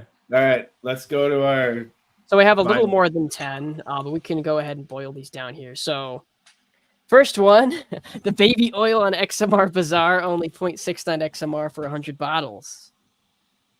And it's got Diddy in the background because he has a lot of baby oil because he's suspicious with baby oil. Well, quickly go Diddy through oil. what are all the top 10? Go through all the Baby top 10. oil. Let's see. All right, so this one, we've got this one. This is like top 12, I think. We've got this one. We've got What is that this one? What does that one say? This one is when HBO is explaining Bitcoin, but you just need Monero. Okay. We've got this one. We've got this one. We've got this one. We've got this one's kind of got two. This one's also kind of got two.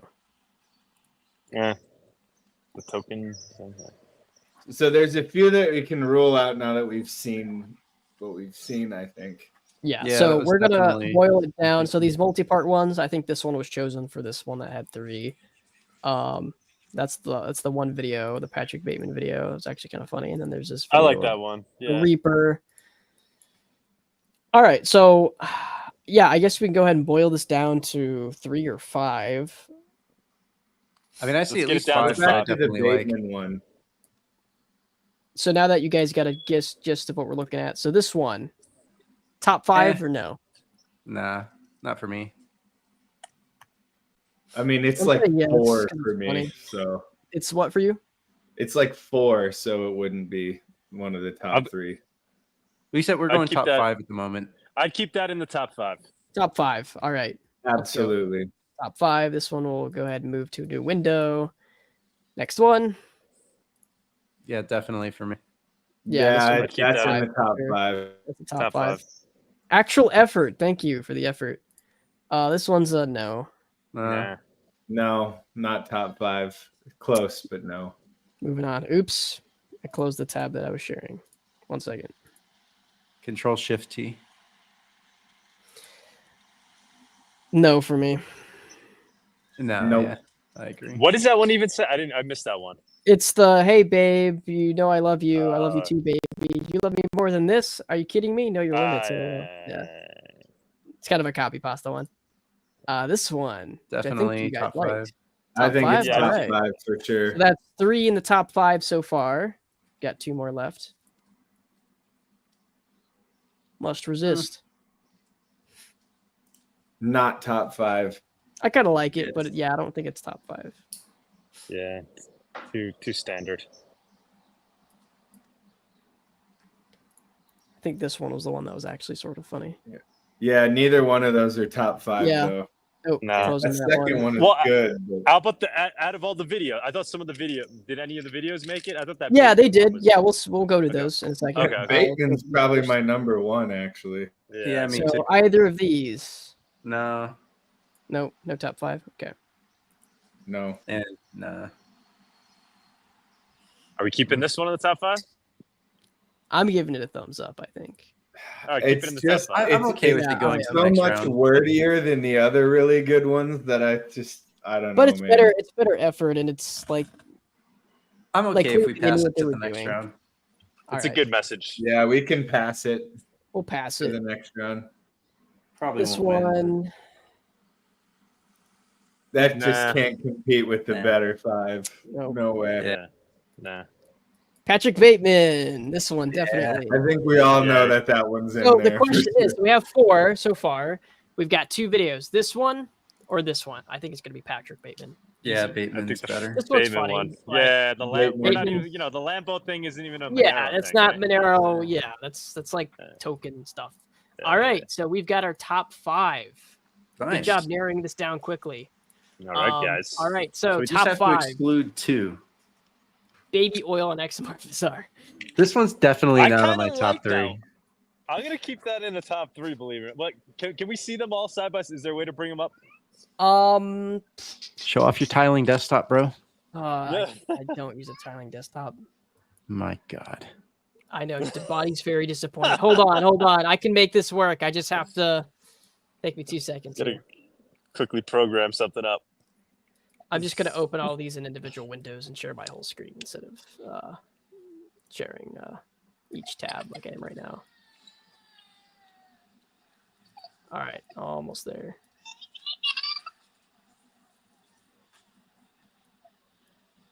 We got that video. All right. Got to move Monero, the stream to another screen here so I can have this screen space available.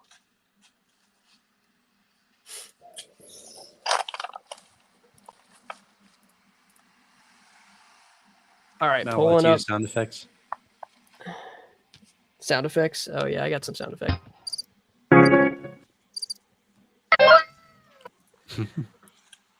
Yeah, I got this soundboard and it's got all these pre-programmed effects on it.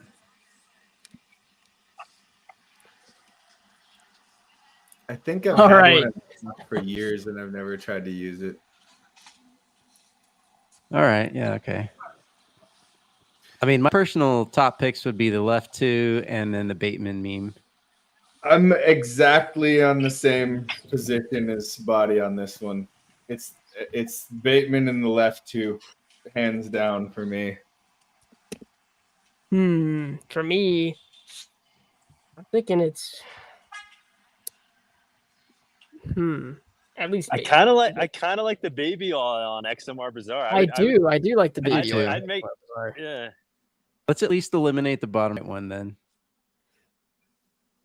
This one? Yeah. I guess so. I think we could toss that one out. Okay. I appreciate this one and it's a good effort. Yeah, it's a good We message. made it to It's a the good top 5. That's pretty Honorable damn good. mention. I mean, do we like the upper left? What do we think about the upper left one? I think it's number 3. Okay. Yeah. And I it think might be my number IRS 2. Hacienda is number 1 because It's it's also my number extremely 1. relevant. It's exactly what we asked for. Are we giving the video one too much credit? Are we giving the video like? I mean, I think that one's Bateman's number hilarious, 2. though. Yeah. Bateman's I would put it number hilarious. 3 personally. Yeah. But I But could substitute baby oil for Bateman as well. I think baby oil is I'm amenable to creative. that. I don't know. I think Okay, baby so oil how is about creative. each one of us has 6 points? Your number 1 gets 3, your number 2 gets 2, and your number 3 gets 1. Let's try that. Oh, hold on. Good. I forgot to. I was supposed to pull this up earlier. This is my bad. Somebody had super chatted an entry. We probably won't include it, but I'll just show it anyway because it was actually funny. I gotta type in the immigrant link because they sent it on a super chat. 1 second, guys. I think it was this one. Wait, what happened? What is it? Oh yeah. Wait a minute. This isn't P2P electronic cash. This is chain analysis. One should have definitely been in the top 5. That's, Well, do you want to swap it out? It was my. This is I already, a late entry. This is a late entry. well, no, it was it's not entered a late. while It's ago, just- but it was not on Twitter. It was on a super chat because I didn't want to use X. I pulled it up. I forgot to show it. It was my fault. that's I guess my technically number it's late, 4. I like it better than the Diddy one. Like that would be my number 4. There's just no chain Monero in anal. there. The problem is it's like Yeah. it is Yeah, there's kind no of Monero. peripherally Monero related, but Well, Peripherally. P2P electronic cash would be Monero, right? Like if you're in Right, the right, right. community, you would know what that is, you know? yeah. I mean, It's I say we decent. go with It's what we good. got. It's good. Yeah, let's go. Let's keep with what we got. Let's keep with what we got. All right, yeah. so no top 3 for this one. So everybody one at a time, pick your number 1, number 2, and number 3, and I'm gonna make it. I know which one it was. Hold on. All right, so believe it or not, I'm gonna go with I'm gonna go with baby oil number 1. Wow. Top left number 2, and the Zcash, the one with the Zcash and Darrow number 3. Now we're just gonna add up points. Say right? again? Based on that. Yeah, say again. I'll write this down here. 1 second. So I'm going. Baby I'm writing oil, it down right now. So Monerotopia Roundtable number 2, and the Zcash Darrow Monero 1, bottom right, number 3. And okay. So all 3 of these. So I'm just gonna add a point to each of them, I guess. Well, no, I have it as 3, 2, 1. Whatever they pick as number 1, they get 3 points. Number 2 gets 2 points, and number 3 gets 1 point. If that makes sense. Okay. All right. Yeah. So You're keeping track. Okay, right, you're Bawdy, keeping track. you're I'll up. let you do that. All right. So Bawdy. Yeah, I'm gonna put the IRS Hacienda ATM as number 1. Gonna go with Monero Roundtable as number 2, and we'll put the Diddy Oil as number 3. All right. Alaskanon. I have IRS, Bateman, and Roundtable in that order. All right, for me, right. we're gonna do Diddy Oil number 1. This one's just funny to me for some reason. We're gonna do Zcash other coin ones number 2 and Bateman number 3. Okay. All right, So Alaskanon. that brings the total to 3 There's for a tie. Bateman. It's a tie for number 6 1. for IRS, 5 for Roundtable, 7 for Diddy, the winner, and 3 for Wojaks. Okay, so it would be Diddy, IRS, Roundtable in that order. Diddy All right. wins All right. number 1. Congratulations. IRS number 2. All right. Now, for the entries that made it to the top 3, I just want to point out that you are each separated by 1 point. It was damn close. Perfect. We didn't have to do any I tiebreakers. think it was a pretty good process here. Process of elimination. I think So we did a number good job 1 and weeding out. this one was number 2, number 3, correct? Yes, it goes. All right. Diddy was number 1, IRS meme was number 2, and Roundtable was number 3. And Bateman Okay. and Wojak got 3 points apiece, so they both did pretty good too. But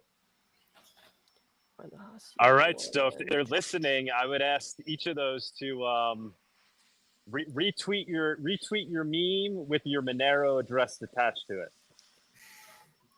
yeah, They're not- retweet your if meme. if they're not listening, I'll be reaching out to them. We'll reach out to each Yeah, one you'll of them. probably get a DM. But if you're listening, Monero UK, Marvs, and Metatron, retweet your meme with your Monero address. Congratulations, guys. First All winner, second, and right. third. Very nice. Thank you for everybody that participated. That was fantastic. And thanks, guys, for judging. That was a us. lovely impromptu meme review. All right, guys, Hey, I good got memes, to get guys. back to doing Monerotopia chores over here. I still got a bunch of stuff I got to accomplish today. I guess we'll close it out here, right? Yeah, sounds good. I think so. Kevin said Windows, not Windows, Kevin. This is KDE Plasma. This is Linux, sir. No Windows here. Just riced it What to the look like fuck Windows. is Windows? I didn't even write it. It just kind of looks like that by default. It's kind of Well, similar. yeah, of course you can turn a browser tab into its own window. Yes, I do. I do use. I have air quote Windows and not tiling window manager. Guys, I gotta go. I gotta meet somebody right here, right now. No problem, Later, Doug. bro. Thanks for Thank you tuning in. everything. God All right, bless. cheers. Thanks, everybody. Spread the Bye, guys. word on Monerotopia. Adios. Adios. Homie's putting the work in, bro. Goes to Mexico for fucking work. He is. He really is. Yeah. All right, guys. Sorry, I just saw some of the private chat comments of some people talking about the memes. I hope you guys were also satisfied with the end result. Yeah, that's fine. Have a great one. Any words, anything anyone wants to say? I'll probably go ahead and end it off here. But I mean, I could talk for another 12 hours if anybody wanted me to, but I think we're good. I know this is possible. This is true. This is a true statement. All right, guys. With that being said, I think we'll go ahead and end it here. Congrats to the meme contest winners. I'll go ahead and do the shilling for Doug since he's not here to shill for himself. If you guys want to attend Monerotopia 2024 in Mexico City, you can get your ticket at Monerotopia.com. You can buy a ticket today.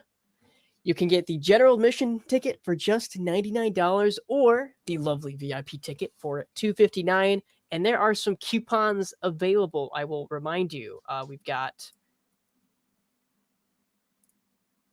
Tony. I think there's Tony 24.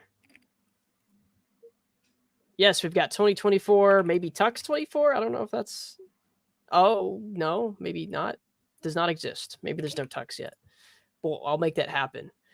So we've got at least the one I know of is Tony 24, and you get 10% off, which is great. Great deal. And if you haven't already, you can buy a Monero Nodo, which is an easy to use, instantly set upable Monero node, one-click setup, super awesome, super easy, very lovely. You can get one of these here at moneronodo.com. Point of sale with Monero Pay.